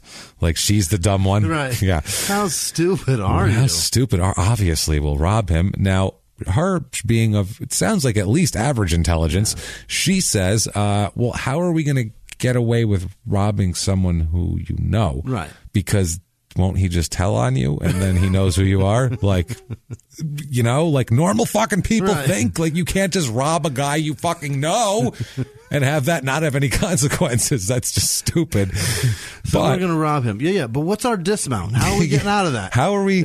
Do you have a plan to? Are you going to con him out of the money? It's like a teenager killing her parents. Where are you going after? Where are you going after that? Doing? Yeah, after the baby goes into the dumpster, then what? Then what? How are you going to stop the bleeding? Is what we're getting at. What happens now? So you don't just tie off an umbilical cord and everything start stops. Fucking walk away. And some of them do. They go right back to the prom. Yank that but shit this is out. Something There's here. a whole lining in there. There's a bunch of stuff. There's extra thoughts that have to be done. Is what also, we're saying. It's like when you buy a chicken. There's a lot of shit inside of it that you didn't ask for and you're not going to use, but it's in there. You know. You mean a turkey and a chicken? If really? You buy a whole chicken, there's gizzards and hearts, really? and the neck is in there, just Jesus like a turkey. Yeah, Christ, it's whole vile. chicken. Yeah. We were just making it the other night, and Sarah's like, "Why is this in here? I don't want this. Why is this all bagged? This is weird." They don't even bag it. It's just in there. Oh, you have to scrape it out. Yeah, you have to get a spoon and scoop it out. Like a fucking Cornish hen. But on the one hand, they do say whole chicken. Yeah, so if it wasn't in there, then again, there are no feet or head. So it's not a whole chicken. So I guess you can leave the fucking heart out. If Where's you're not the beak, you lying fuck? I want the beak. I eat the beak, damn it. I make beak chips and they're delicious. I pick the chicken out of my teeth with the beak. It's an old family recipe. You fry up the beaks, they get real tender. They're crispy though, but tender and light. It's like the tongue is nice to chew on. It's not bad. It's like bubble gum. Poultry tortilla, we call it. And then you got a nice bubble gum afterwards. It's good. It's very good. So George says, it's so funny because he didn't think that far ahead. She was like, he lied to Delbert, and then he was like, oh, that'll work. That's no problem. He has magical thinking where he thinks that everything's just going to work. Yeah. So he was like, well, we'll rob him. And she's like, well, how are you going to rob a guy you know? And she said he thought about it for a second. Like he was like, And he goes, well, I guess I'll just have to kill him. That's the solution. Right now, that's what he just came up with. Yeah, I guess I just have to kill him then. Yeah, you got a point. Huh? Yeah, good point. I'll kill him. That's better. Yeah, good point. We'll go back. I'll see if he'll pay for gas money and then I'll get a job. That's not what he said. He said, I guess I'll kill him then if I got. You're right. You know what? You're right, honey. It is. We can't rob a guy we know. That's so fucking stupid. Now I see why I have you. See, because I get carried away with. We got to kill him too. Obviously, that makes sense. So they leave Laughlin on December 2nd. So they were there for 3 days in Laughlin, which sounds god awful horrible. And all he lost was $200. That's all he had. Pretty incredible. Yeah, it's not bad. And he just sat there seething the rest of the time. They leave to return to Arizona from Laughlin there, December 2nd. On the road, while they're on the road, Haas, they're all drinking a little bit, by the way. They're all putting a couple back, while they drive, because that's what you do when you're a hillbilly in 1994. Yeah. You're driving a fucking van with a man you're going to kill on the way home from Laughlin. Better have some drinks. And you have a criminal record. Right. And we can stack it all up again. And you have sudden dyslexia. That's an issue. So they're all, but Haas has drank the most alcohol. Delbert's the most shit-faced at everybody. Okay. They're like all drinking, but they're drinking a little slower than Delbert. Like, oh yeah, let's drink. And they'll have one sip for every 3 of his type of thing there. They're trying to make sure he's good and liquored up. Now they also, this is a fun trip. It's a 3.5 hour ride from Vegas, as we said. That's why I wanted to make sure to get that in. Yeah. Because apparently most of the way home, as they're driving home, George and Delbert are arguing continually about how George is going to pay Delbert back that $200. Oh boy! Like I don't know what his settlement was for. I don't know if it was for like $700 and he gave him $200 of it or what. But the whole car ride, what's he going to come up with something over the course of the conversation of a way that he's going to make money now out of nowhere? Obviously, you're not going to get an answer out of him then. Well, how are you going to pay me back? I don't know. Why are you going to pay me back? I said I don't know. Why are you going to pay me back? Are we going to do this for 3.5 fucking hours, dude? It's a long trip. That's the point that I'm looking at. 3.5 hours through northern Arizona. Yeah. Dark as fuck out. It's and all awful. you hear is an old man in the back seat asking you, how you going to pay me back? How you going to pay me back? Where's my money? So they're arguing about it the whole time. And he's saying, I'll pay you back. And he's going, well, how? How are you going to pay me back? You don't even have a goddamn job. Well, how many T-shirts that is? $200? There's a rest area. Pull over and start blowing people. I farted in Baghdad, Arizona T-shirts I can get for that. Apparently they had to make a bunch of piss break stops because they're all drinking and Delbert's 63 and drinking, so he's pissing a lot. Also they want to purchase snacks too because you're drinking and you want to eat shit, and so they're getting snacks, or Delbert's buying snacks, I should say. I don't think that they're buying any snacks. Now, at one of the stops, which was in Kingman, they stopped in Kingman, which is on the way back. Kingman is a horrible, horrible town. Just a terrible, awful den of meth just in the middle of the desert. Yeah. It's in the mountains. It's the worst place. It's so fucking bad. The Colorado River is close by, which is That's cool, nice. But Kingman itself is a piece of shit. Yeah. I'm sorry if you're from Kingman, but you know you're making plans to escape. And if you're not, then you're just dead inside. It's horrible there. No one's like, someday I'm going to get to Kingman. It's never been said, ever. They're like, someday I'm going to get out of this fucking place. So they stop in Kingman at one point. Now, when they stop here, they're stopping Kingman, and Delbert goes to piss and I assume buy shit. George takes a gun out from under the seat of his van and puts it in his pants. He had it stored under there the whole time. He puts it in his waistband, and he turns to Lisa and asks if she's going to be all right with this. You cool with this? Yeah. Which is, you know what? That is polite. You know, I have to say, how many stories have we covered? Yeah. How many times does one person who wants to kill another person turn to the other person they're with and ask if they're cool with this? It's not often. It's usually they kill the other person. Either it's a plan or that second person had no idea that this first person was going to kill the third person. But we don't even give that at the beginning of the show. We don't go, are you cool with this? We tell them, get the fuck out of here if you're not. She said, are you cool with this? Right. Which is super, I got to say, almost polite, honestly. Almost gentleman. But if you're asking, are you cool with me shooting an older man for that's not okay at that point. You cool with me murdering the elderly? You cool with me murdering this dude who's right in front of you, getting Social Security right now? She said, I'm cool, but I do need a warning before you kill him. Like, let me know so I can brace myself. Don't just be like driving along and you pop a fucking cap in his ass and I'll start freaking out. What's our safe word? So, what's our safe word here? Jesus Christ. So, turquoise. So turquoise. She just plugged her ear. Now George charts a course through the back roads. He says will be a shortcut to Haas's house. When someone who owes you money wants to take you on a quote shortcut through the woods to your house of the middle of nowhere in the middle of the night, don't go there. Just go. Let's stick to the main highway, thank you. But the one with the lights on it. This is fuck this. That's going to be the fastest way. We're going to do 30 down a dirt road. Let's not. No, shortcut. Big shortcut. Speed limit's 70. Stay here. Interstate time. Let's do it. Or whatever the fuck roads are up there. There's some. There's you can go to the 17 and down, or Kingman comes across in the one, there's whatever the 60, hell it is. There's all that. There's all sorts of shit. So anyway, they go through. They're driving through the woods, and I don't know if Delbert's suspicious or not. I don't think so, because he's still bitching about the money. He's still talking about the money. So $200 means a lot to him. It really. I know in 1994, $200 is more than now. But Jesus, haven't you ever seen a Bronx Tale, dude? Like. That's that you got rid of him for the rest of your life now. You never have to deal with this guy again, and it only cost you $200. Like, that's a fucking bargain. You just bought freedom, is what you bought from this guy ever borrowing money from you again. He'll avoid you forever. He'll never talk to you for the rest of your life if you don't fucking ask him for the money.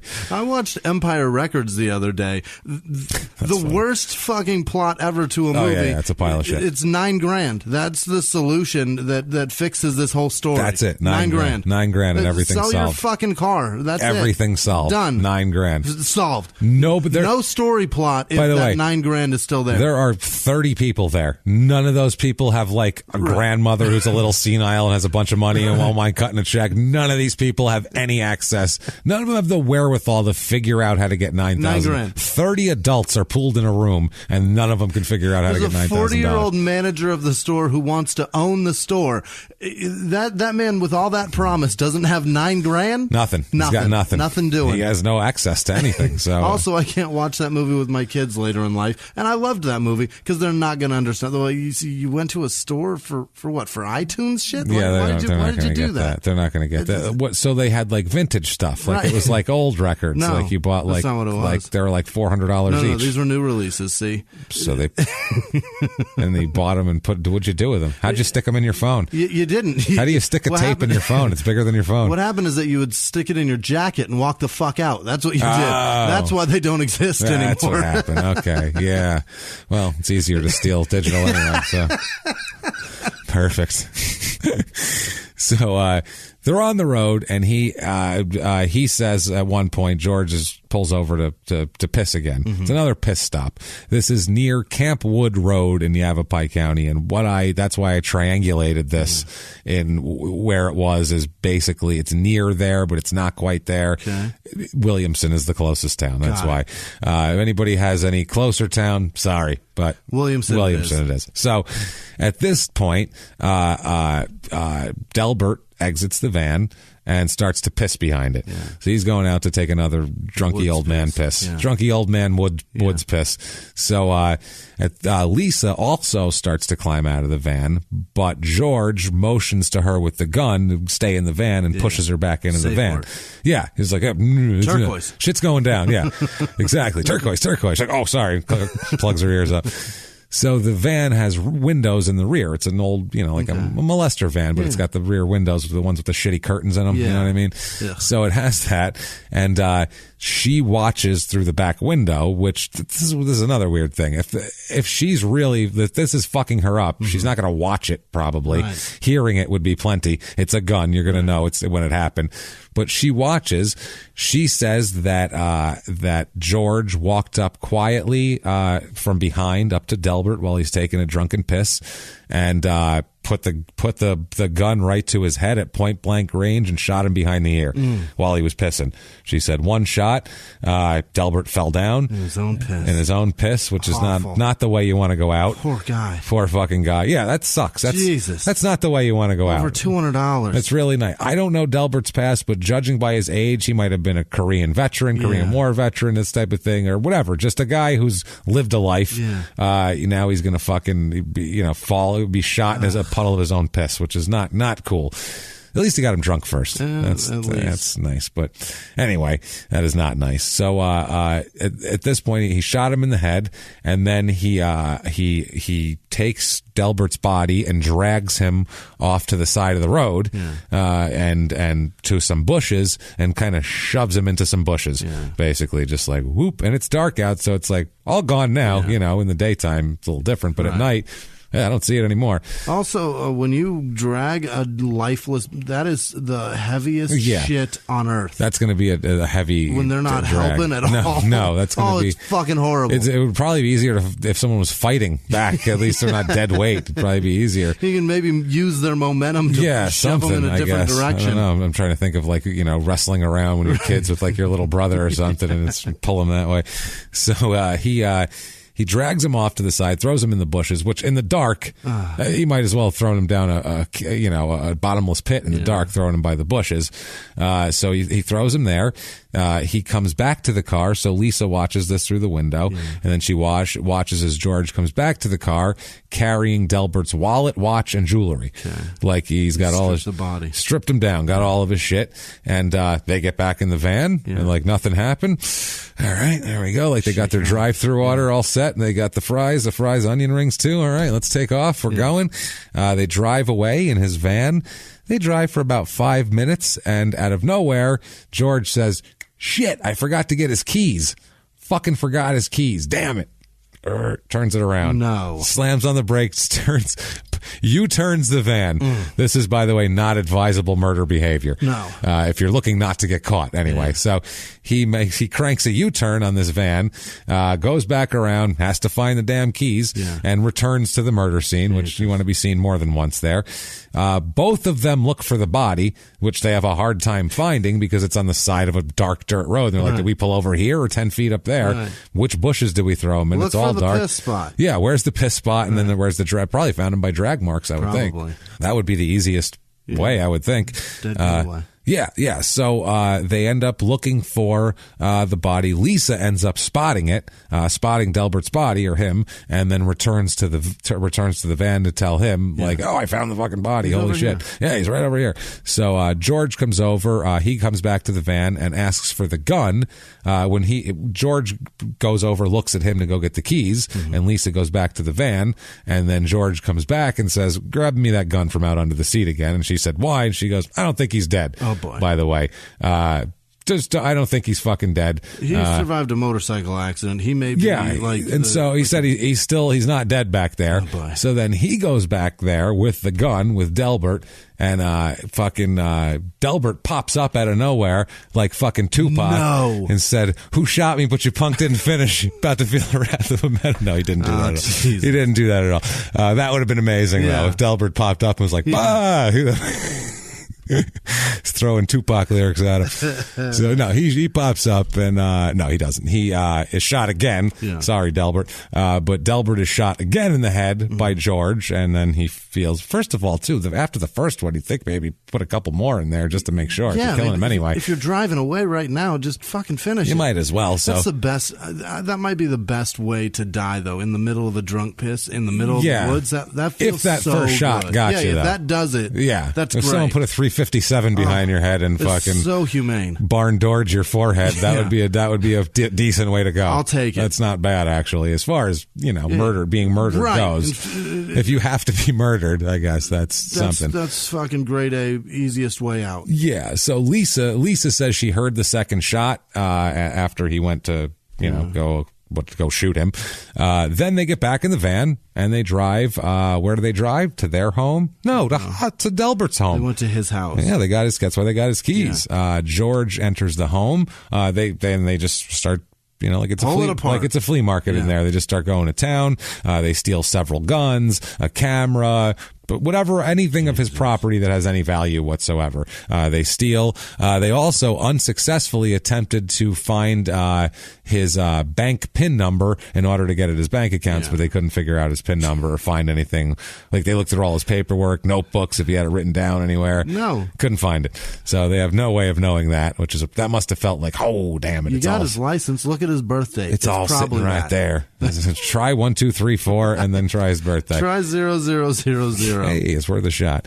So Lisa and George at that point sell Delbert's guns and jewelry at pawn shops. Wow. And also flea markets. They go to flea markets and sell shit in pawn shops. Over the course of the next week, they do this under aliases, obviously. Aliases of David Flynn and Sharon Hughes are these two. Neither of them named Charlie. Sorry, Jimmy. He sells very them. American. It's very American. So George and Lisa then, after that, they sell all this shit and guns and jewelry and make a few bucks off of that. So then they go, this is wonderful, by the way.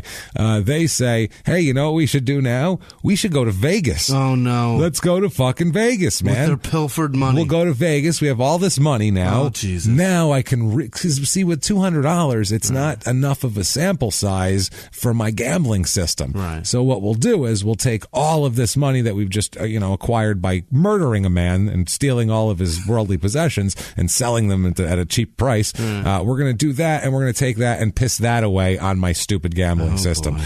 So Lisa has to be like, Jesus Christ, man, this guy, he's killing. I don't want to go to Vegas with an old man. We go to fucking Laughlin with an old man. I don't want to drive back. I don't want to kill him. He's killing him. I don't want to steal shit. He's stealing shit. This has to be a pain in the ass. Now he's going to blow all the money that we finally have on his stupid system. So they go there to test out his gambling system once again. They pay for a room at the Pioneer Hotel in Vegas, and they're ready to go. I don't know if it's Vegas or Laughlin where they end up staying. Right. Might be Laughlin; it's cheaper. Now December 3rd, 1994. This is while all this is going on December, because remember they left Vegas. They left Laughlin on December 2nd. Right. So December 3rd, they're already back. They're back in the next week. They're back. They're stole all his shit, and over the next week sold all his shit off, and then head back to Vegas a week later. Got it. Okay. Now December 3rd. We'll go back to then. That's the day after they left Laughlin, when Delbert's been dead for a day. Right. Two couples. Now this sounds like a nice outing. Oh boy. Two couples are going to the forest to look for Christmas trees. It's like the Griswolds, and it's so sweet. And the two couples together, and like, oh, we're gonna have a nice natural Christmas trees, and this is going to be great. They have their saws with them and everything. Have you ever done it? They go out. Yeah, it's terrible. In northern Arizona, you will never find a tree that looks good. No, they're all ratty fucking woods trees. They're not they're bred either for that. Enormous and will never fit in any fucking house. No. Or it's a piece of shit. Or it's a Charlie Brown tree that's half diseased. It's ridiculous. It's chewed by raccoons. I tried. I took my kids one year, and I was like, I'm so sorry, you guys. Back to Phoenix. We'll buy one in a lot. We'll buy one at Home Depot. Yeah, it'll be better. You'll like them better. We did it once in New York when I was like 11 or something. I went with somebody who did it, and it was just, I don't know. It's the same thing as picking a tree out of a lot, except you sawed it off at the bottom. It was a Christmas tree farm. It wasn't a fucking we didn't go into the forest on our own. It was a bunch of yuppies walking around looking at fucking Christmas trees with their saw. Like, oh, look, I'm in nature, and they're sawing it down. On a dude's ranch. Yeah, it's the stupidest shit ever. Who's been watering that tree for the past 30 years for this moment. Yeah, hey, for you. Finally. And then you're going to complain it's $70. So these it's $2 a year that it took me to grow that fucking thing. Son of a bitch. You cheap bastard. So these two couples look for Christmas trees. They pull off on a dirt road in Yavapai County to look for Christmas trees. Let's just pull off in the middle of nowhere. We'll find trees. No one will be out there. Oh, it's going to be so cute. We'll take pictures. God. Imagine how many pictures would be on fucking Instagram and Facebook and shit if this happened today with these people. We're out here. It'd be everywhere. Look, it's a fucking forest animal of some kind. So they'd be doing that. They take their fucking dogs with them. Anyway, these people, rather than find a Christmas tree, they find the corpse of Delbert Haas. Merry Christmas. Which is way less fun than finding. I assume the afternoon's over at that point. You know what? The ride home. The spirit's over now, right? Like we're not going back next week. You get a fucking tree, didn't you, Dale? So we're going to Home Depot now, right? They had the same experience you did for different reasons. If you and your children found the corpse of a 63-year-old man, that shit would be over, I have a feeling, at that moment. I'm so sorry, kids. Jesus, stay away from him. I don't know how long he's been here. Jesus. He's been shot twice. Bullet wounds located pretty much behind each ear. Okay. So like some mob execution shit here. Now, that's December 3rd, so they don't know anything about it. They just find this guy laying out there. No wallet, no ID, no nothing. They figure out who he is, but they don't know anything else, where he was, what he was doing. No fucking clue. So, the whole 9 days goes by with while this is happening, they're selling off Delbert's shit and all that. And finally, on December 12th, 1994, this is 9 days after Delbert's discovered, Yavapai County detective, a guy named Danny Martin, gets a phone call from a Las Vegas police officer, and this police officer tells Martin that a woman named Lisa Kester approached a security guard at the Pioneer Hotel in Las Vegas, it's in Las Vegas, and said that her boyfriend killed a man in Arizona. Now, she said that a warrant, there was already a warrant out for him for something else, so he's easy to pick up. Not like you have to have all your ducks in a row. Just grab him and you can throw him in jail, and then you go with the murder from there. She says that she also gave the Las Vegas police the gun that she said was used to kill Haas. Oh boy. That's a .32 caliber. And she said that she also led the cops to credit cards belonging to Delbert that were found inside the white van belonging to George Kayer inside the hotel parking lot. Wow. So she is just giving them the whole shit on a silver platter. This is amazing. The police officers and the security guards that we're talking to her all said the same thing, that if she appeared agitated, that wow, this is amazing. She said she appeared agitated to them, and she said she'd not come forward sooner because she feared that he would kill her too. But she said that she was super pissed off that that he had blown all the money on his stupid gambling system. That's what she's mad at. She's like, he did this, and then he killed him against my goddamn will, and then we come here, and this son of a bitch is doing this shit, and then he pisses all the money away. We finally have money. We could have paid the rent on time. Do you understand it? For 1 fucking month. 1 month. We could have paid the fucking rent on time. And he's got to gamble it away on his genius system. The accomplice shit I put up with for the past week. And now he's going to do this shit? Back to the part where we killed a guy first. Let's talk about that. Then we'll get to what a dick he is. Thank you. This isn't marriage counseling. So, she then asked to be placed in the witness protection program. She told the cops what he looked like, and also agreed to go with an officer to the police station to help plan the whole thing out. This was about 10 days after the murder. She then told them she was upset that he gambled all the money away. And when she confronted him about the whole situation and the murder and why did you do all this for nothing and you didn't have to kill people and blah, blah, blah, he said to her, quote, "You sometimes have to kill people to survive." Is that what it is? That's what he said. You sometimes have to kill people to survive. I've survived 37 years. Never killed anybody. Not one. Never, not one. You sometimes have to kill people to survive. But the fucked up part is she's going to the cops. They didn't pick her up and then she spilled the beans.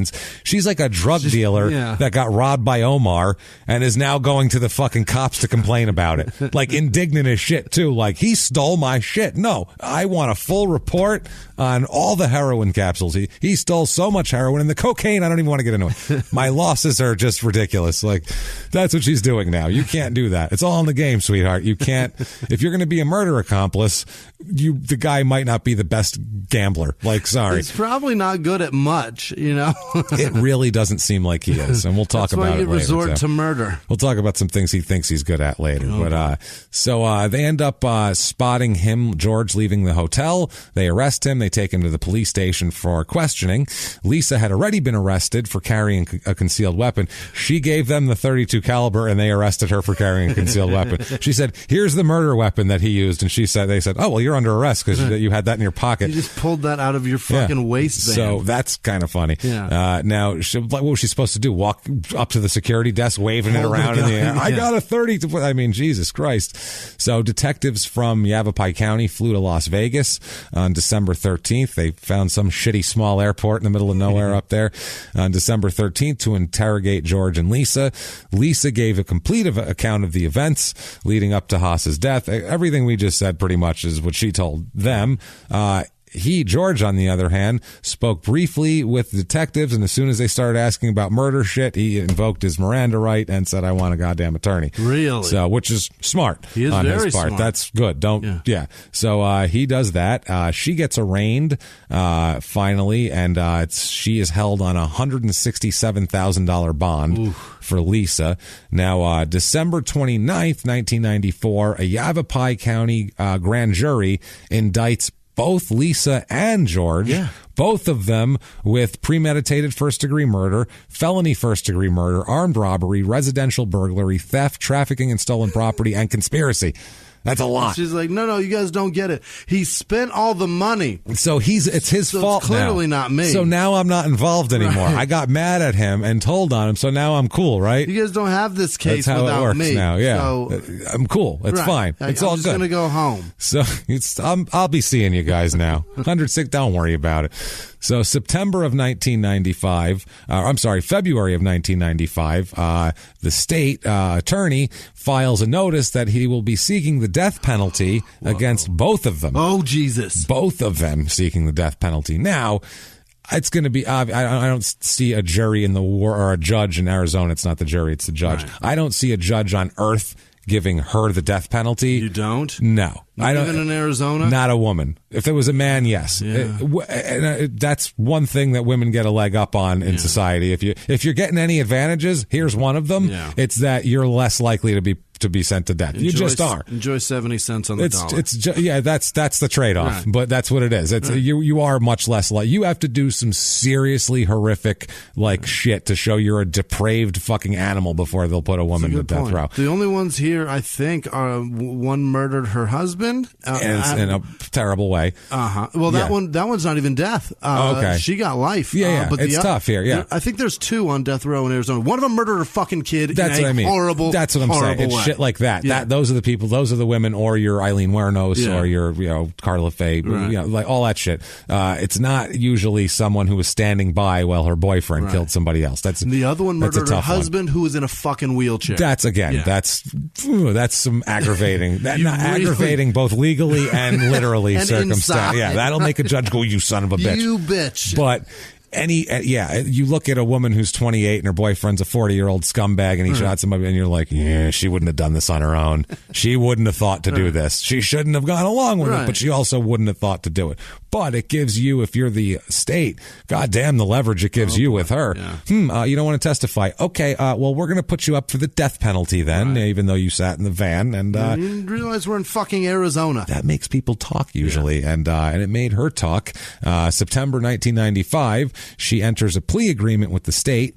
This plea agreement required her to verify all previous statements made about her, that they were truthful, and also require her to, quote, appear at any proceedings, including trial, upon request of the state and testify truthfully to all questions asked. So pretty fucking basic shit. She got like a mob deal of she's going to flip on her boss here, and that's what's going to happen here. Singing sugar. Yeah, absolutely. It mandated that she quote, cooperate completely with the state of Arizona in the prosecution of George, and it also allowed the state to dishonor the agreement, to renege on the agreement if she violated any term or condition, which is all normal shit, all very normal. In return for this, she was charged with facilitation to commit first-degree murder, facilitation to commit residential burglary, and facilitation to commit theft/trafficking in stolen property. They're class 5 and 6 felonies and are way less significant in penalty than your first-degree murders and your, all of that shit. Premeditated and your murder. Conspiracy to commit murder, and your premeditated, and your residential burglary, and all that type of shit. Those are real harsh. Yeah. Those have some stank on them. That stings a little. Premeditated murder's got some English on that shit. That screams long sentence. That's a tough one here. Also, they examined the .32 caliber pistol she handed over. They recovered 2 bullets and expended cartridges from there. They compared them they did a ballistics thing, and they said that the pistol matched that one, so the bullets match up. So now they have ballistics, eyewitness identification. He's all sorts of people saying that he sold them all sorts of this guy's shit. Right. It's a pretty strong case, I would say, at this point. Court shit going on here. As the trial date approached, and after the state's attorney and George's original court-appointed attorney, they already were engaged in a bunch of pretrial shit that was going on, okay? They're already doing flurries of, briefs and all that shit, motions.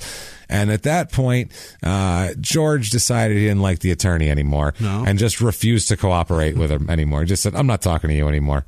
Just no. Not you. Nope. but I'm trying to defend you and keep you from dying. No thanks. Nope. Just don't like you. Okay. Real good guy here. Yeah. So the trial judge at that point was forced to appoint a new counsel for him, which delayed the trial nearly a year, because then the new counsel you have to give him a shitload of time to get all caught up on everything, figure out his own briefs and his own things he can do and have his own angle and strategy on it. And it's a whole thing. This basically broke down to the first lawyer was Linda Williamson. She was appointed to him.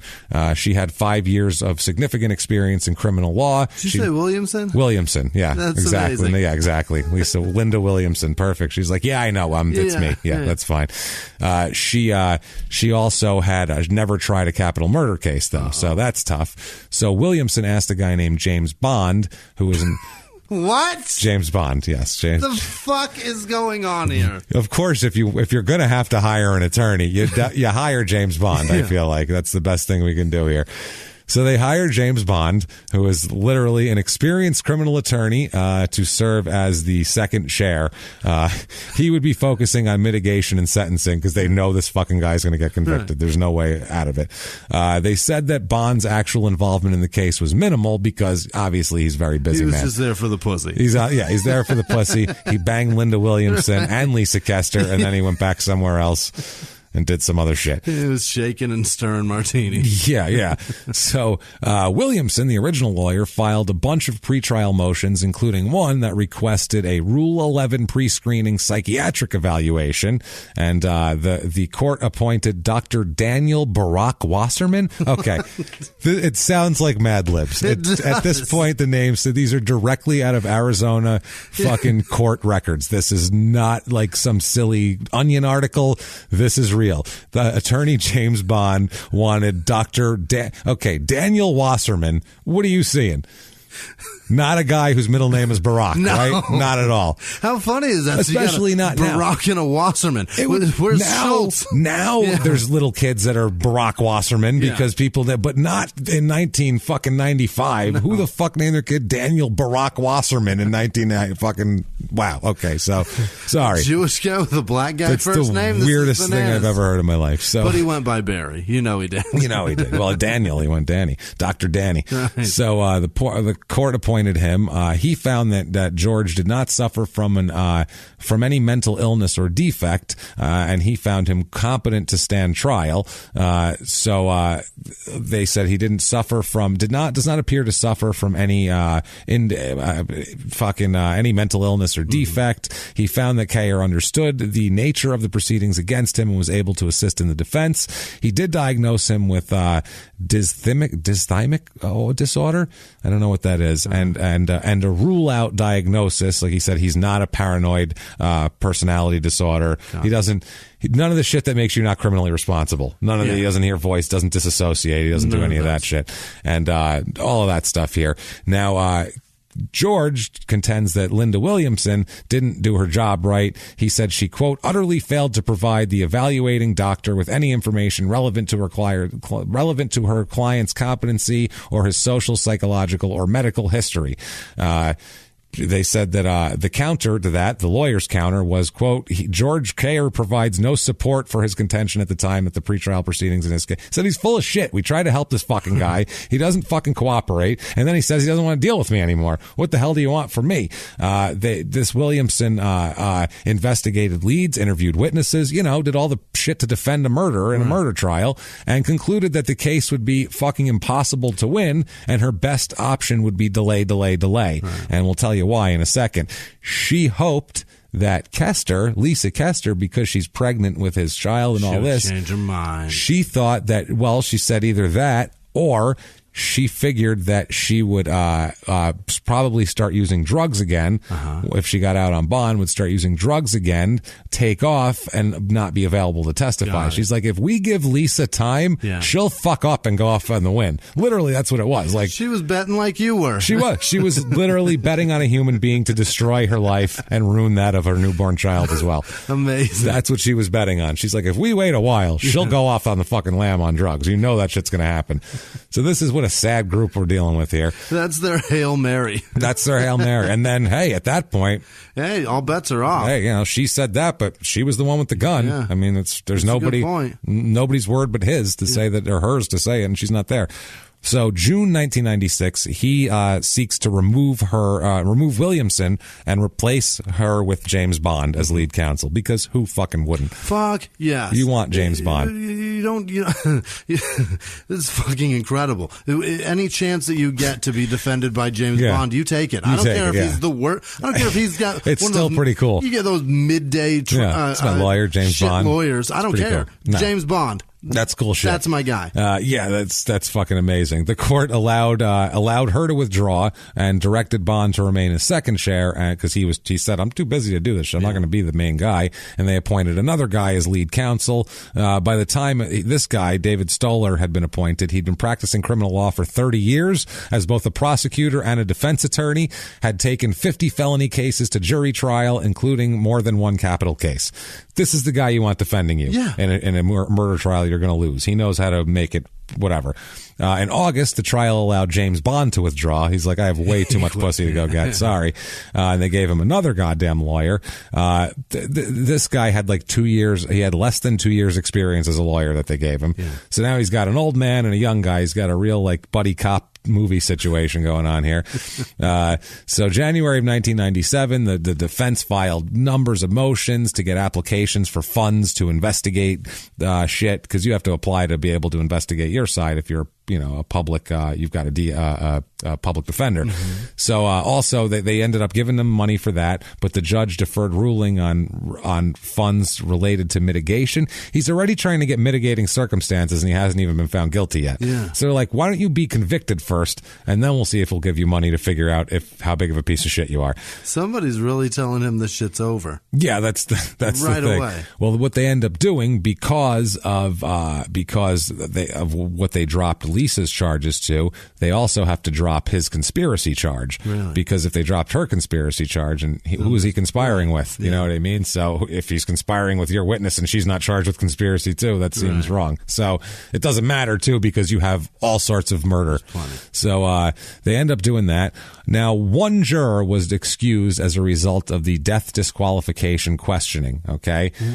This juror, what they'll do is they'll ask you, and this is the thing, the jury isn't responsible in Arizona for giving the penalty, the judges. So the jury, all they're doing is knowing that they're convicting you and knowing there's a chance the judge could give you the death penalty. Got it. They're not saying, can you yourself write down death, I'm going to kill this fucking guy on a piece of paper. That's a lot more responsibility than just to go, I'll say he's guilty and then it's in the judge's hands. It's not my fucking problem. So most people here are like, yeah, I can figure it out. It's fine. Even if they're not death penalty proponents, are like, well, it's not me giving it to him. So whatever. Right. But this person kind of is confused about the whole thing and not...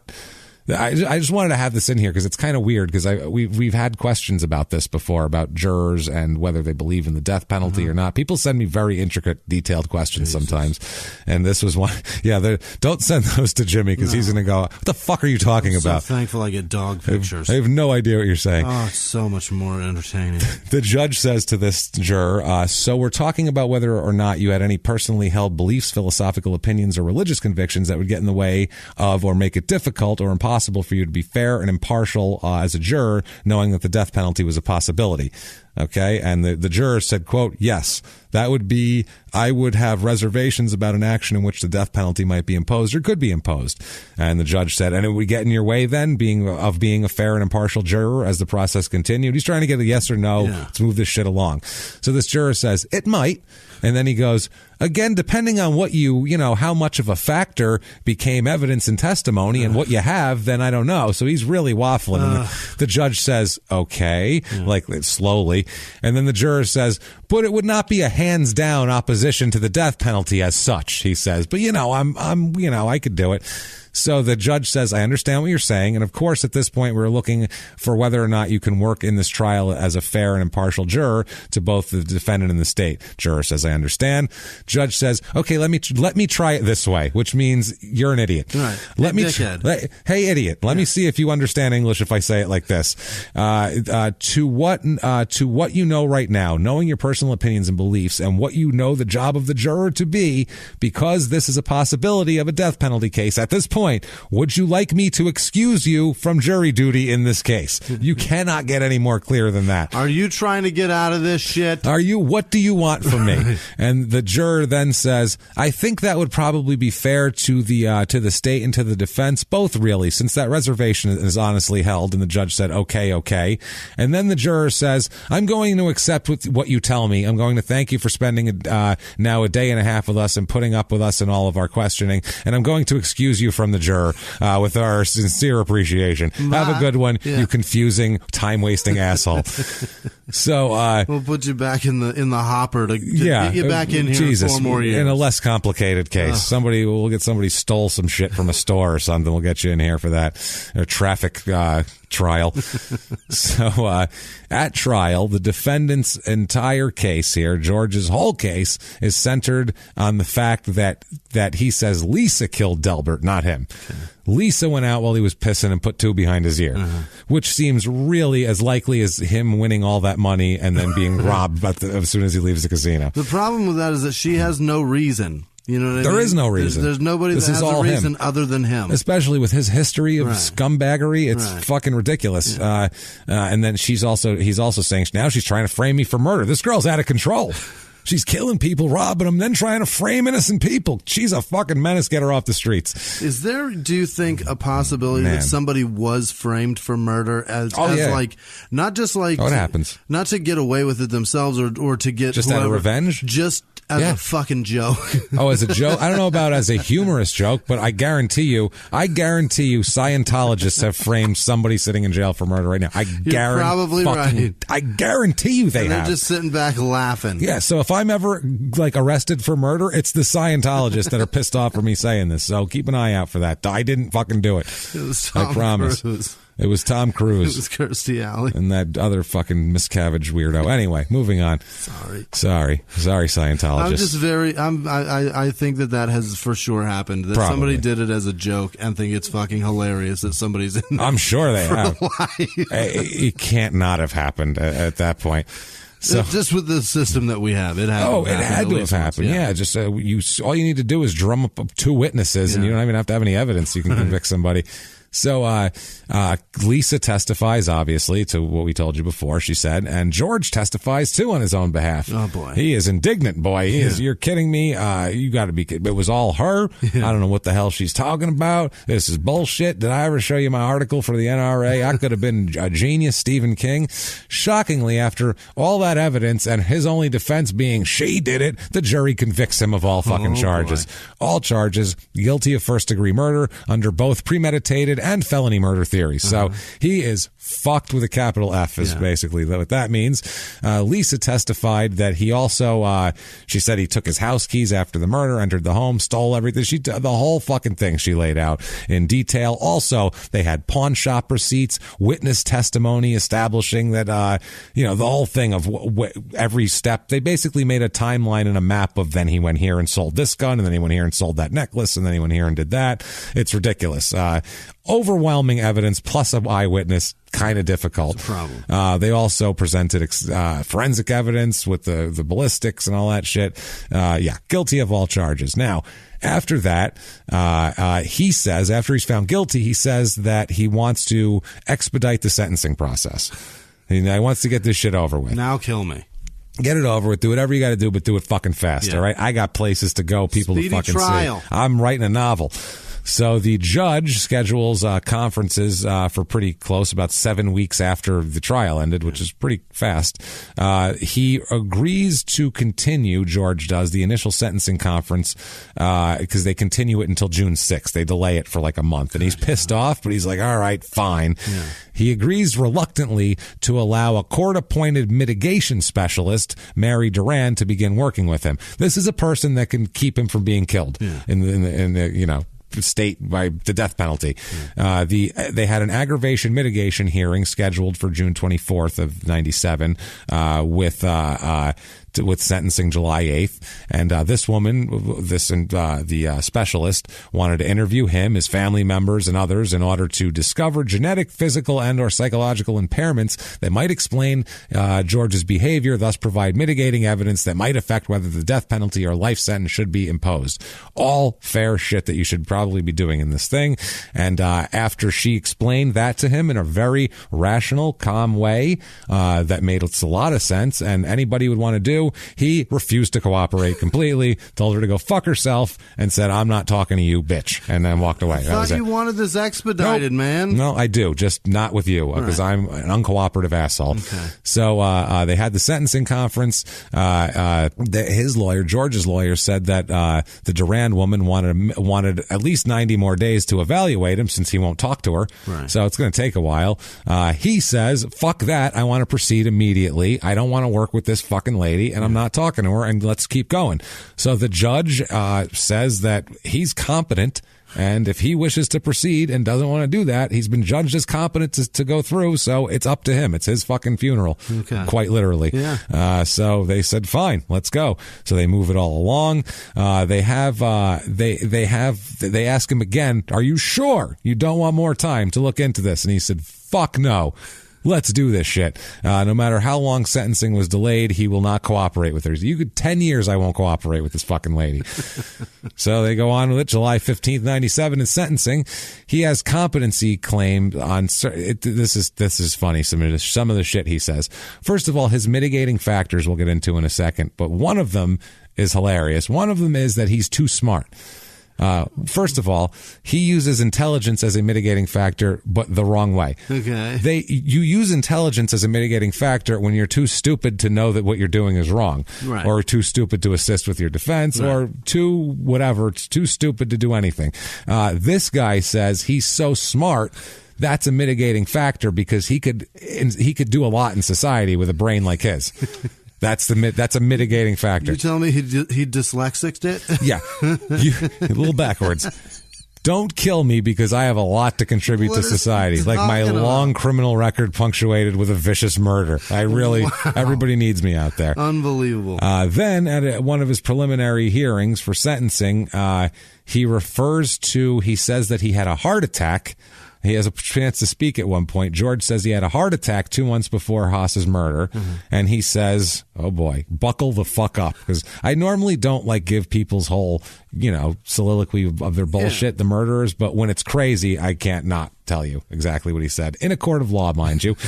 I guess he's trying to, he says this is him saying about why he doesn't want to cooperate and he just wants to expedite sentencing. Yeah. This is him trying to plead his point here. Quote, I think one of the points that needs to be brought out in all this is that none of us know what is right. One of the things that God didn't instill in human beings is the ability to judge. We can't see around the corner. I think that an example of this is to be found in the Bible, where it says that every hair on your head is counted. I've been grabbed by the balls and drug here by destiny, and I don't know what's going to be around the corner any more than anybody else here does, but I think it's important to the court that the court understands just a little of where I'm at and hear it from me instead of a specialist or the counsel or the pre-sentence report lady. And that's really all I have to say. Thank you. Okay, now that... I like to quote the Bible. Now, I was drugged by the balls. He quoted the Bible in one sentence and then said, I've been grabbed by the balls and drugged here by destiny, which sounds like a Joe Dirt line. Yeah. That sounds like a line David Spade and Joe Dirt would have said. I've been grabbed by the balls and drugged here by destiny, or something that one of the wild and wonderful whites of West Virginia would say. Hank III would say that. That is an incredible quote. That's an amazing quote. Oh, it gets better. At another hearing, this is 2 days later, he addresses the court after, this is after all the aggravating mitigating evidence has been presented. They said, do you have anything to say for yourself at the end of this? Yes, I do. He said, absolutely. Stood right up and he says, this mic on? Okay. Okay. Quote, I've been convicted of a murder, premeditated, a murder to rob the people of Arizona through their laws. Say perhaps I should be murdered, premeditated by the state. An eye for an eye, the death penalty it's now called. He's getting philosophical. Yeah. He said that kind of amazes me because I've lived in a dorm full of men for 2 years, 9 months, and and excuse me, it's rare to see them agree on anything, even as bad as the food is. I have to ask myself, what reason could I possibly have that 70% of the people would understand? What reason did I have for that? 16 jurors found me guilty. What reason did I have for the judge passing sentence on me? I didn't have one. I had a lot of reasons. What the fuck is he talking about? It gets this gets weirder. This goes somewhere. Trust me. I didn't have a reason. I have a lot of reasons. I had a lot of reasons, but I was seeking something deeper, something profound yet simple, something that would reach the very center of the people involved. 4 days ago, I still didn't have one. And the reason that I was seeking, I haven't been able to sleep very well lately. And I awoke about an hour into the 4th of July, restless, still wondering what I would say or do on this very day. They're like, will you fucking get to it? He then says, this is the point he's getting to. So I reached over and picked up the Bible. I don't read the Bible a lot, but I was given the reason. It was profound and simple, and astonishingly, from the very source of the people of Arizona, find an eye for an eye. This source is, of course, the Old Testament, Deuteronomy 19. But before I reached the verse 21, an eye for an eye, I ask you to back up and look at verse 15. He is going off. And I quote, one witness shall not rise up against a man, but by the mouths of 2 or 3 witnesses the matter shall be established. So what he's saying is, one bitch who I was fucking ain't enough to say I did shit. You need a bunch more motherfuckers to say I fucking did it before I fucking did it. That's in redneck translation. I speak redneck. Meanwhile, he said 16 jurors. Is that true? Well, the 4 alternates. Oh, okay. All then right. It gets worse, okay? He said, he gives that Bible quote. Then he says, beware of one witness wherein the source the people use. Beware of one witness that would lie or, excuse me, that would die if she didn't lie. Beware of one witness who was in her pre-sentence report on page 9 said she spent all her thousands of money that she received on drugs before she met me, then lied during the trial saying I gambled away $4,000 or $5,000 of her money. Wow. Beware of one witness that offered to sell her soul to Detective Dan Martin for $100 a week in an apartment until the trial, but only after the tape recorder was turned off. Did she say that? She didn't know the video camera was running in the video room. On March 13th, 1997, 10,000 people in Arizona saw 7 UFOs over Phoenix. 11 people came forward with a videotape, and the government says it didn't happen. Yet one witness, one ex-drug addict, one witness staring down the barrel of a death penalty herself, but is getting probation. One witness is good enough for the government to kill me. Somebody needs to wake up and change the channel because there's definitely something wrong with that picture. There's one other thing I'd like to say, and that's that I really regret not going to the authorities when this initially happened. Thank you. That's the only thing he needed to say. The amount of numbers in that was incredible. Okay. Out of all that shit he said, all he needed to say was, I really regret not going to the authorities when this initially happened. Yeah. Thank you. Yeah. None of the other shit. They're all sitting there going, what the fuck is he? He's comparing biblical shit to his situation. And he's bringing up the Phoenix Lights. He's bringing up the Phoenix Lights saying, oh, there's videotape and 10,000 people saw it, but nobody believes them. But one drug addict piece of shit can call me a goddamn thing, and then you fucking gonna kill me. God damn it. I can't believe he didn't bring up the Hale Bob comic. No shit. This is insane. So he has his own logic. I'll say that about him. So, Jesus Christ. For sentencing, the judge said that the state established 2 aggravating factors beyond a reasonable doubt, the previous conviction of a serious offense, which is a first-degree burglary conviction. Right. Also, committing the murder for monetary gain is another reason. He said that they found no statutory mitigating factors and found the presence of only one non-statutory mitigating factor, which is that he says that he is very important in the life of, quote, one of his children. Who's one? So, Junior, presumably. obviously. So the judge says, yeah, that's great and all, but not quite enough of a mitigator. He offered 7 mitigating circumstances, as a matter of fact. George did. He's one was intoxication, causing an inability to appreciate the wrongfulness of his conduct. 2, intoxication not rising to the level of establishing the statutory mitigator. 3, his military record. I was in the service. Good God, I've served this country. I can kill whoever the fuck I want. I can kill any old man on the side any highway I feel like. You telling me I can go to another country, kill everybody there, but when I come back I can't kill one? I can't kill one old man for a few bucks? Who gives a shit? He was sick anyway. So 4, the disparity in sentences between him and her, him, George and Lisa. Well, because it's your idea, you pulled the trigger. There's a lot of reasons for that. And she went to the cops. He says his poor health, which we haven't established even if he did have that heart attack or not. Also, his intelligence and ability to contribute to society, and his devotion to his youngest child. Okay. All the others can go fuck their mothers, but the youngest one, whatever. And the judge says, after weighing aggravating and mitigating factors closely, he decided, you, sir, may fuck off. Death penalty for you. Oh, boy. You're getting the death penalty. Yeah. Death sentence, finding that failing to cooperate with, he told him this too, failing to cooperate with the Duran pre-sentencing lady, as you called her, he hampered his own ability to present mitigating evidence that might have reduced his sentence to life imprisonment. So he basically said, because you're such an uncooperative idiot douchebag, you're going to fucking death penalty. If you would have just not been an asshole for 5 minutes, everything would have been fine. Because you're so not smart. When you accuse yourself of being just brilliant, off the charts, can contribute to society. Mitigating factor brilliant. Right. That's if you kill Thomas Edison, none of that, we're not going to have light. Like, that's how fucking, no. Oh, boy. Mid-World War II Einstein. No. This is death penalty for first-degree murder and felony murder, 35 years in prison for armed robbery and trafficking in stolen property, 25 years in prison for the residential burglary charge, and just under 6 years for the theft charge. All sentences were aggravated and consecutive, which doesn't matter because you have a death penalty, except for the theft charge, which they ordered to be served concurrently with the trafficking and stolen property, but consecutive to the residential burglary. So not all together. May 1999, George's mother dies. Oh, no. So that's, bad for her, but fuck him because he's going to be sad. So good. She dies. I feel bad for her, but not him.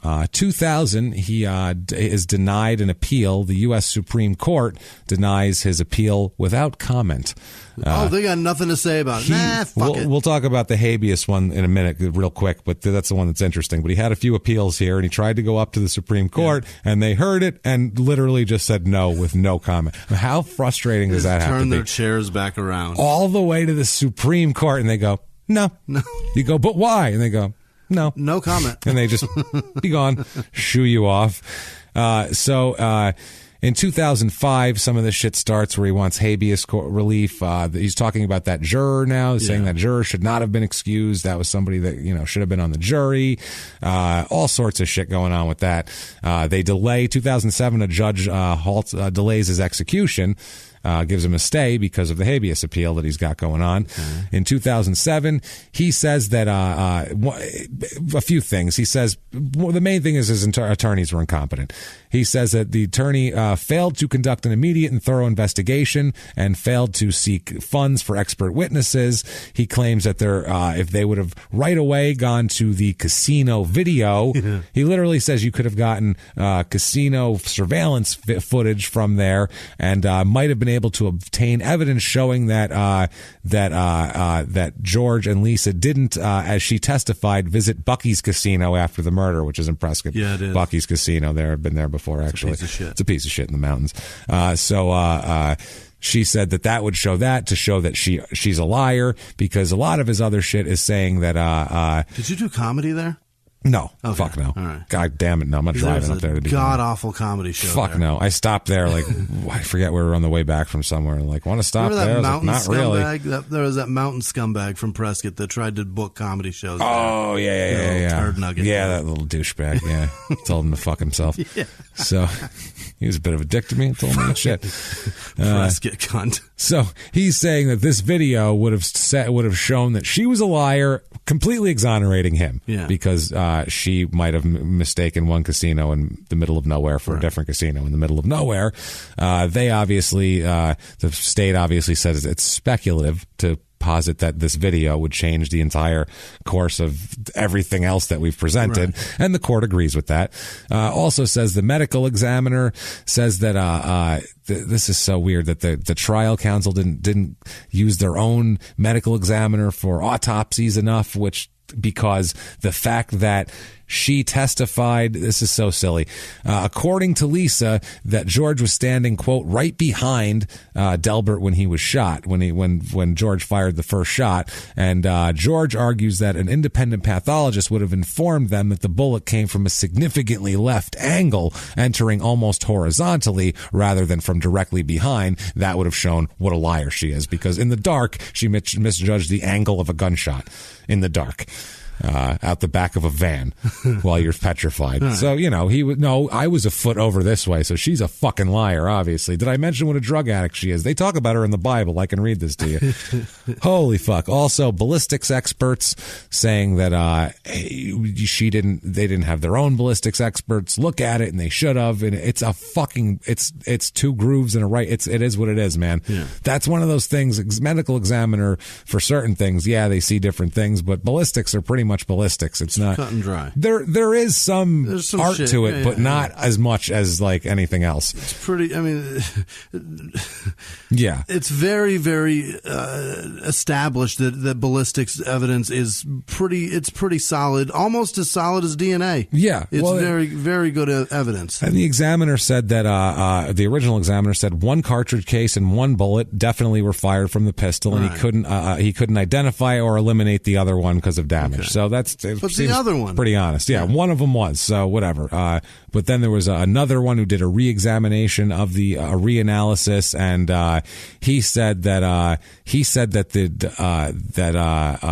there was different weights to the bullets. This guy, which was weird, but noted trace evidence on the cartridges, so that might have affected the weight. So basically, this guy had the same thing, but they're trying to use this one little thing, this one little ballistic difference where he said the weight was slightly different, this other examiner, to say that this isn't right. It's really, the bullet's damaged, the integrity of it's ruined. You can't, it's ridiculous, weigh it to know that it's a different weight. Yeah, so they tell him to go fuck himself. In October 2009, his first habeas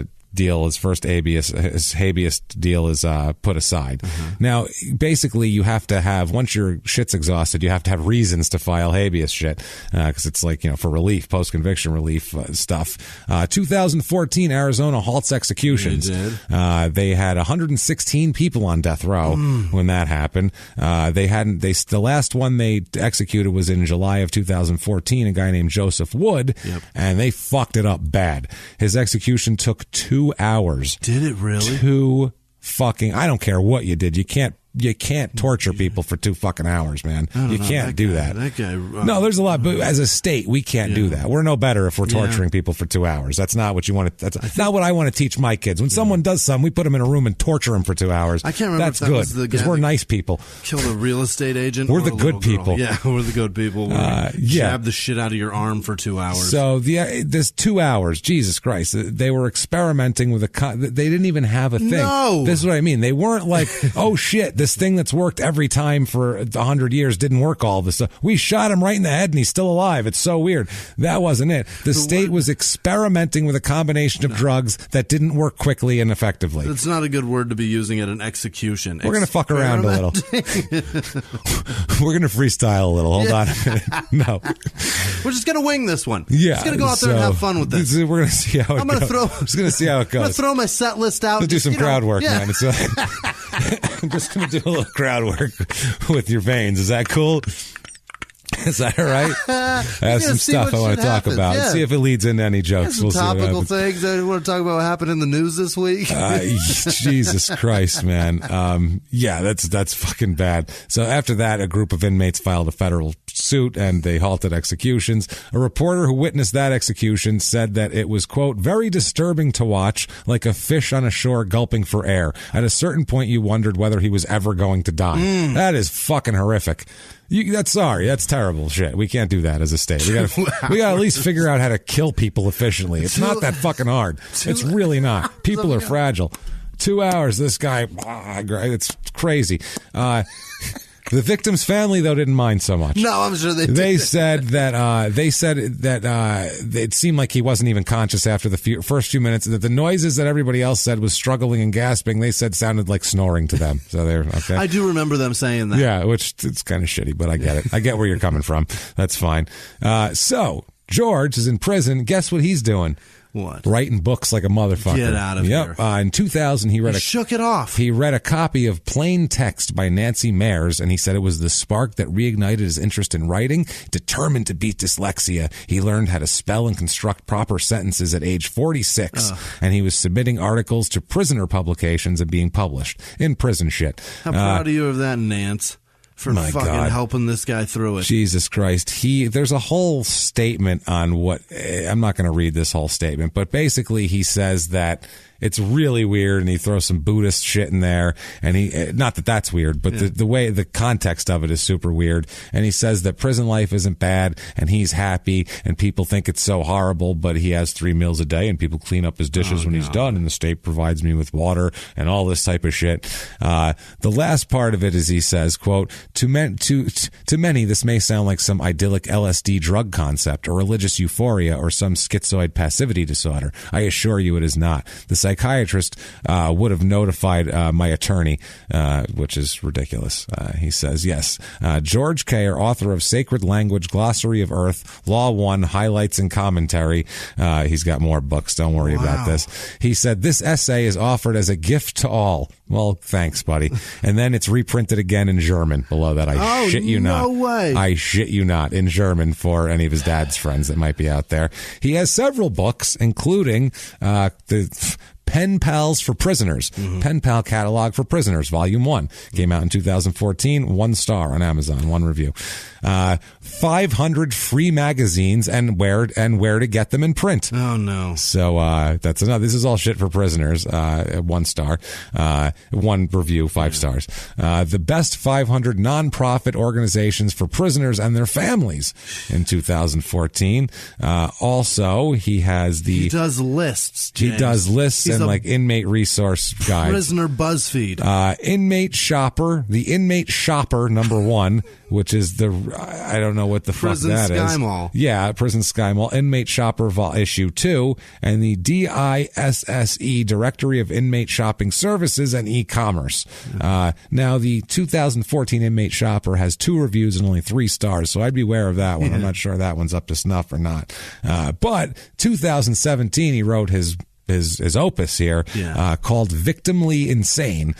And it's an interview, a full book length interview, he calls it. He says, thank you for checking me out. This is his Amazon thing. Quote, thank you for checking me out here on Amazon. I posted a sneak peek, chapter 1 of my next book, Victimly Insane, the Frank Jarvis Atwood interview. I'm both excited and nervous to write a book outside of my genre of resource guides for prisoners and their families, of lists. Victimly Insane is a book length interview with a wrongfully convicted man who is still on death row after 30 years. Amazingly, Frank Atwood answered all my questions. None of that politician sidestep here. I found Frank to be honest, sincere, reformed, and a sharper mind than mine at 62 years. I mean, the guy is going for his PhD from death row. Who does that? No one, because you're going to fucking die. What's the point?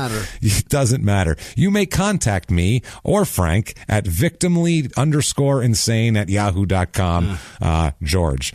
And George's number 77910, Browning, it says, P.O. Box 3400-3G as in Gregory 12, Florence, Arizona 85132. He's at Florence. Oh boy. Awaiting death. He says, for a first contact, if you like, use jpay.com or George Kayer AZ at deathrow-usa.com.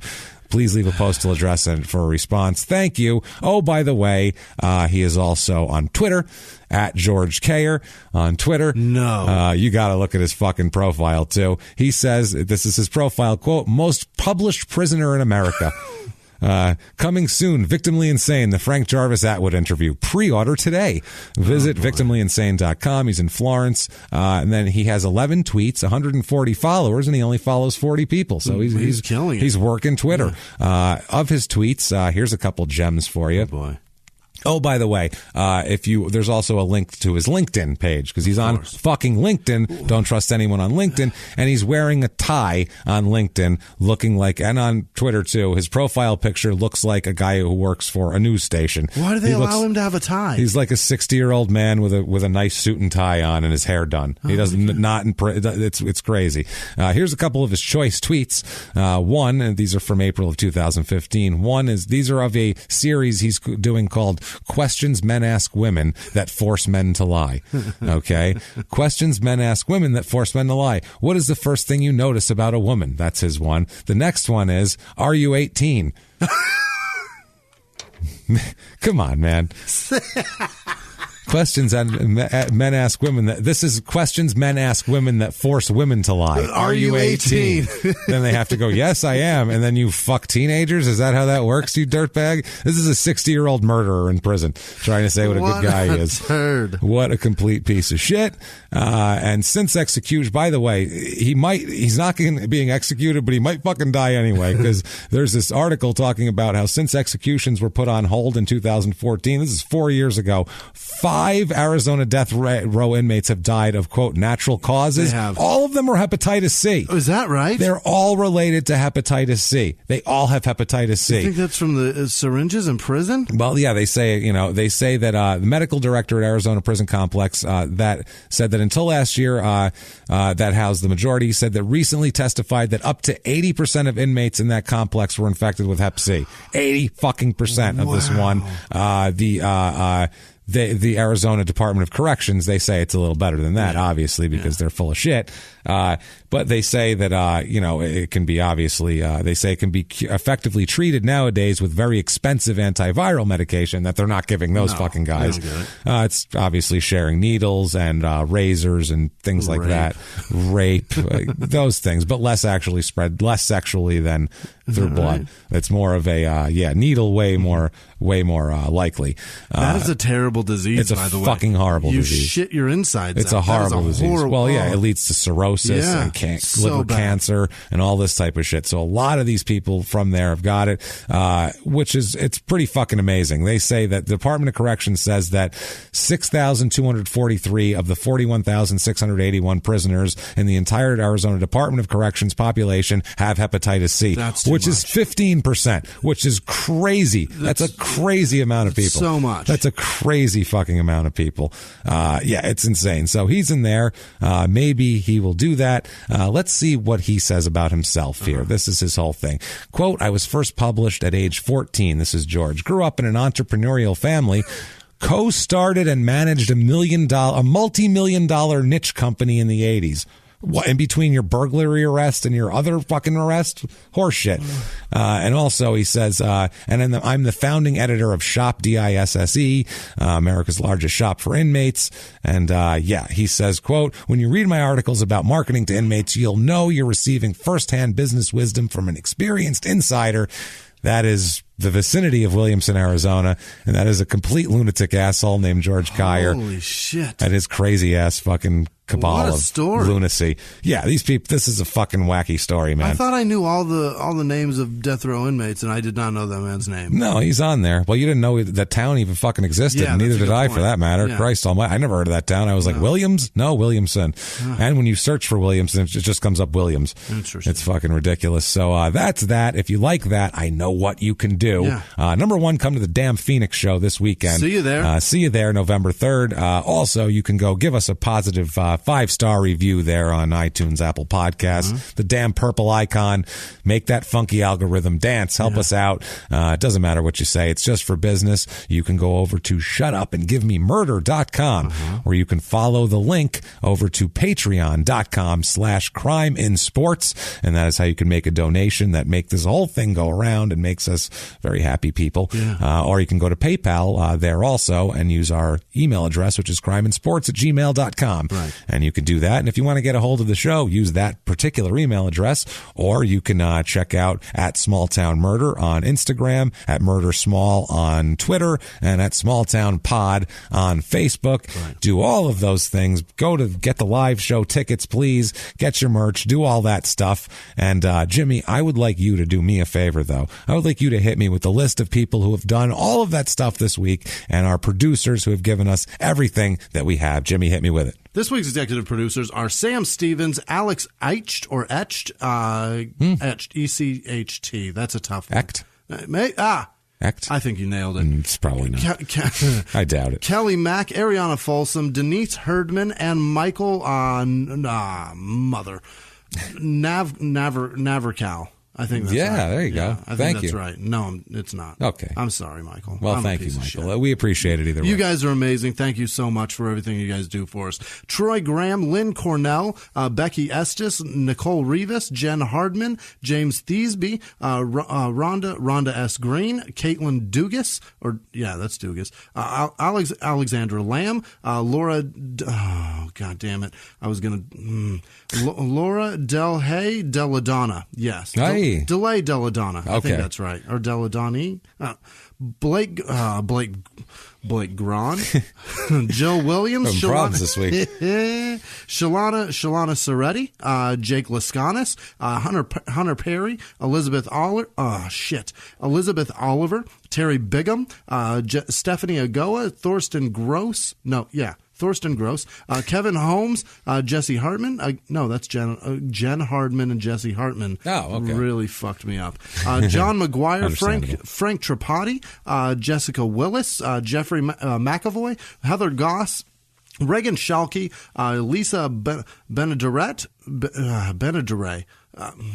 Sorry, Lisa. Lauren Burkert, Gary Howard. He's been extremely involved. Man. Lately. Thank you so Gary. much. Carrie Spreeman, Matt Richards, Matt Dietrich, Kristen Mitchell, Justin Miller, Rosanna Wagner, Jeff Huber, Lyft Driving. I think that's a dude in San Francisco. Dan. Yeah, Dan. Dan Rogers. Dan Rogers. That's the it. Dude in San. We know Dan. I know, but my fucking head just shit it out. Yeah. He said that the after party is at Tupelo in San Francisco. I don't know if that's true. At what? At Tupelo, whatever that is. I imagine it's a bar. My after party will be in my fucking... I was thinking the same thing. A hotel room where the streets of Fisherman's Wharf while I smoke fat joints. I'm going to hit a cold shower and go the fuck to sleep.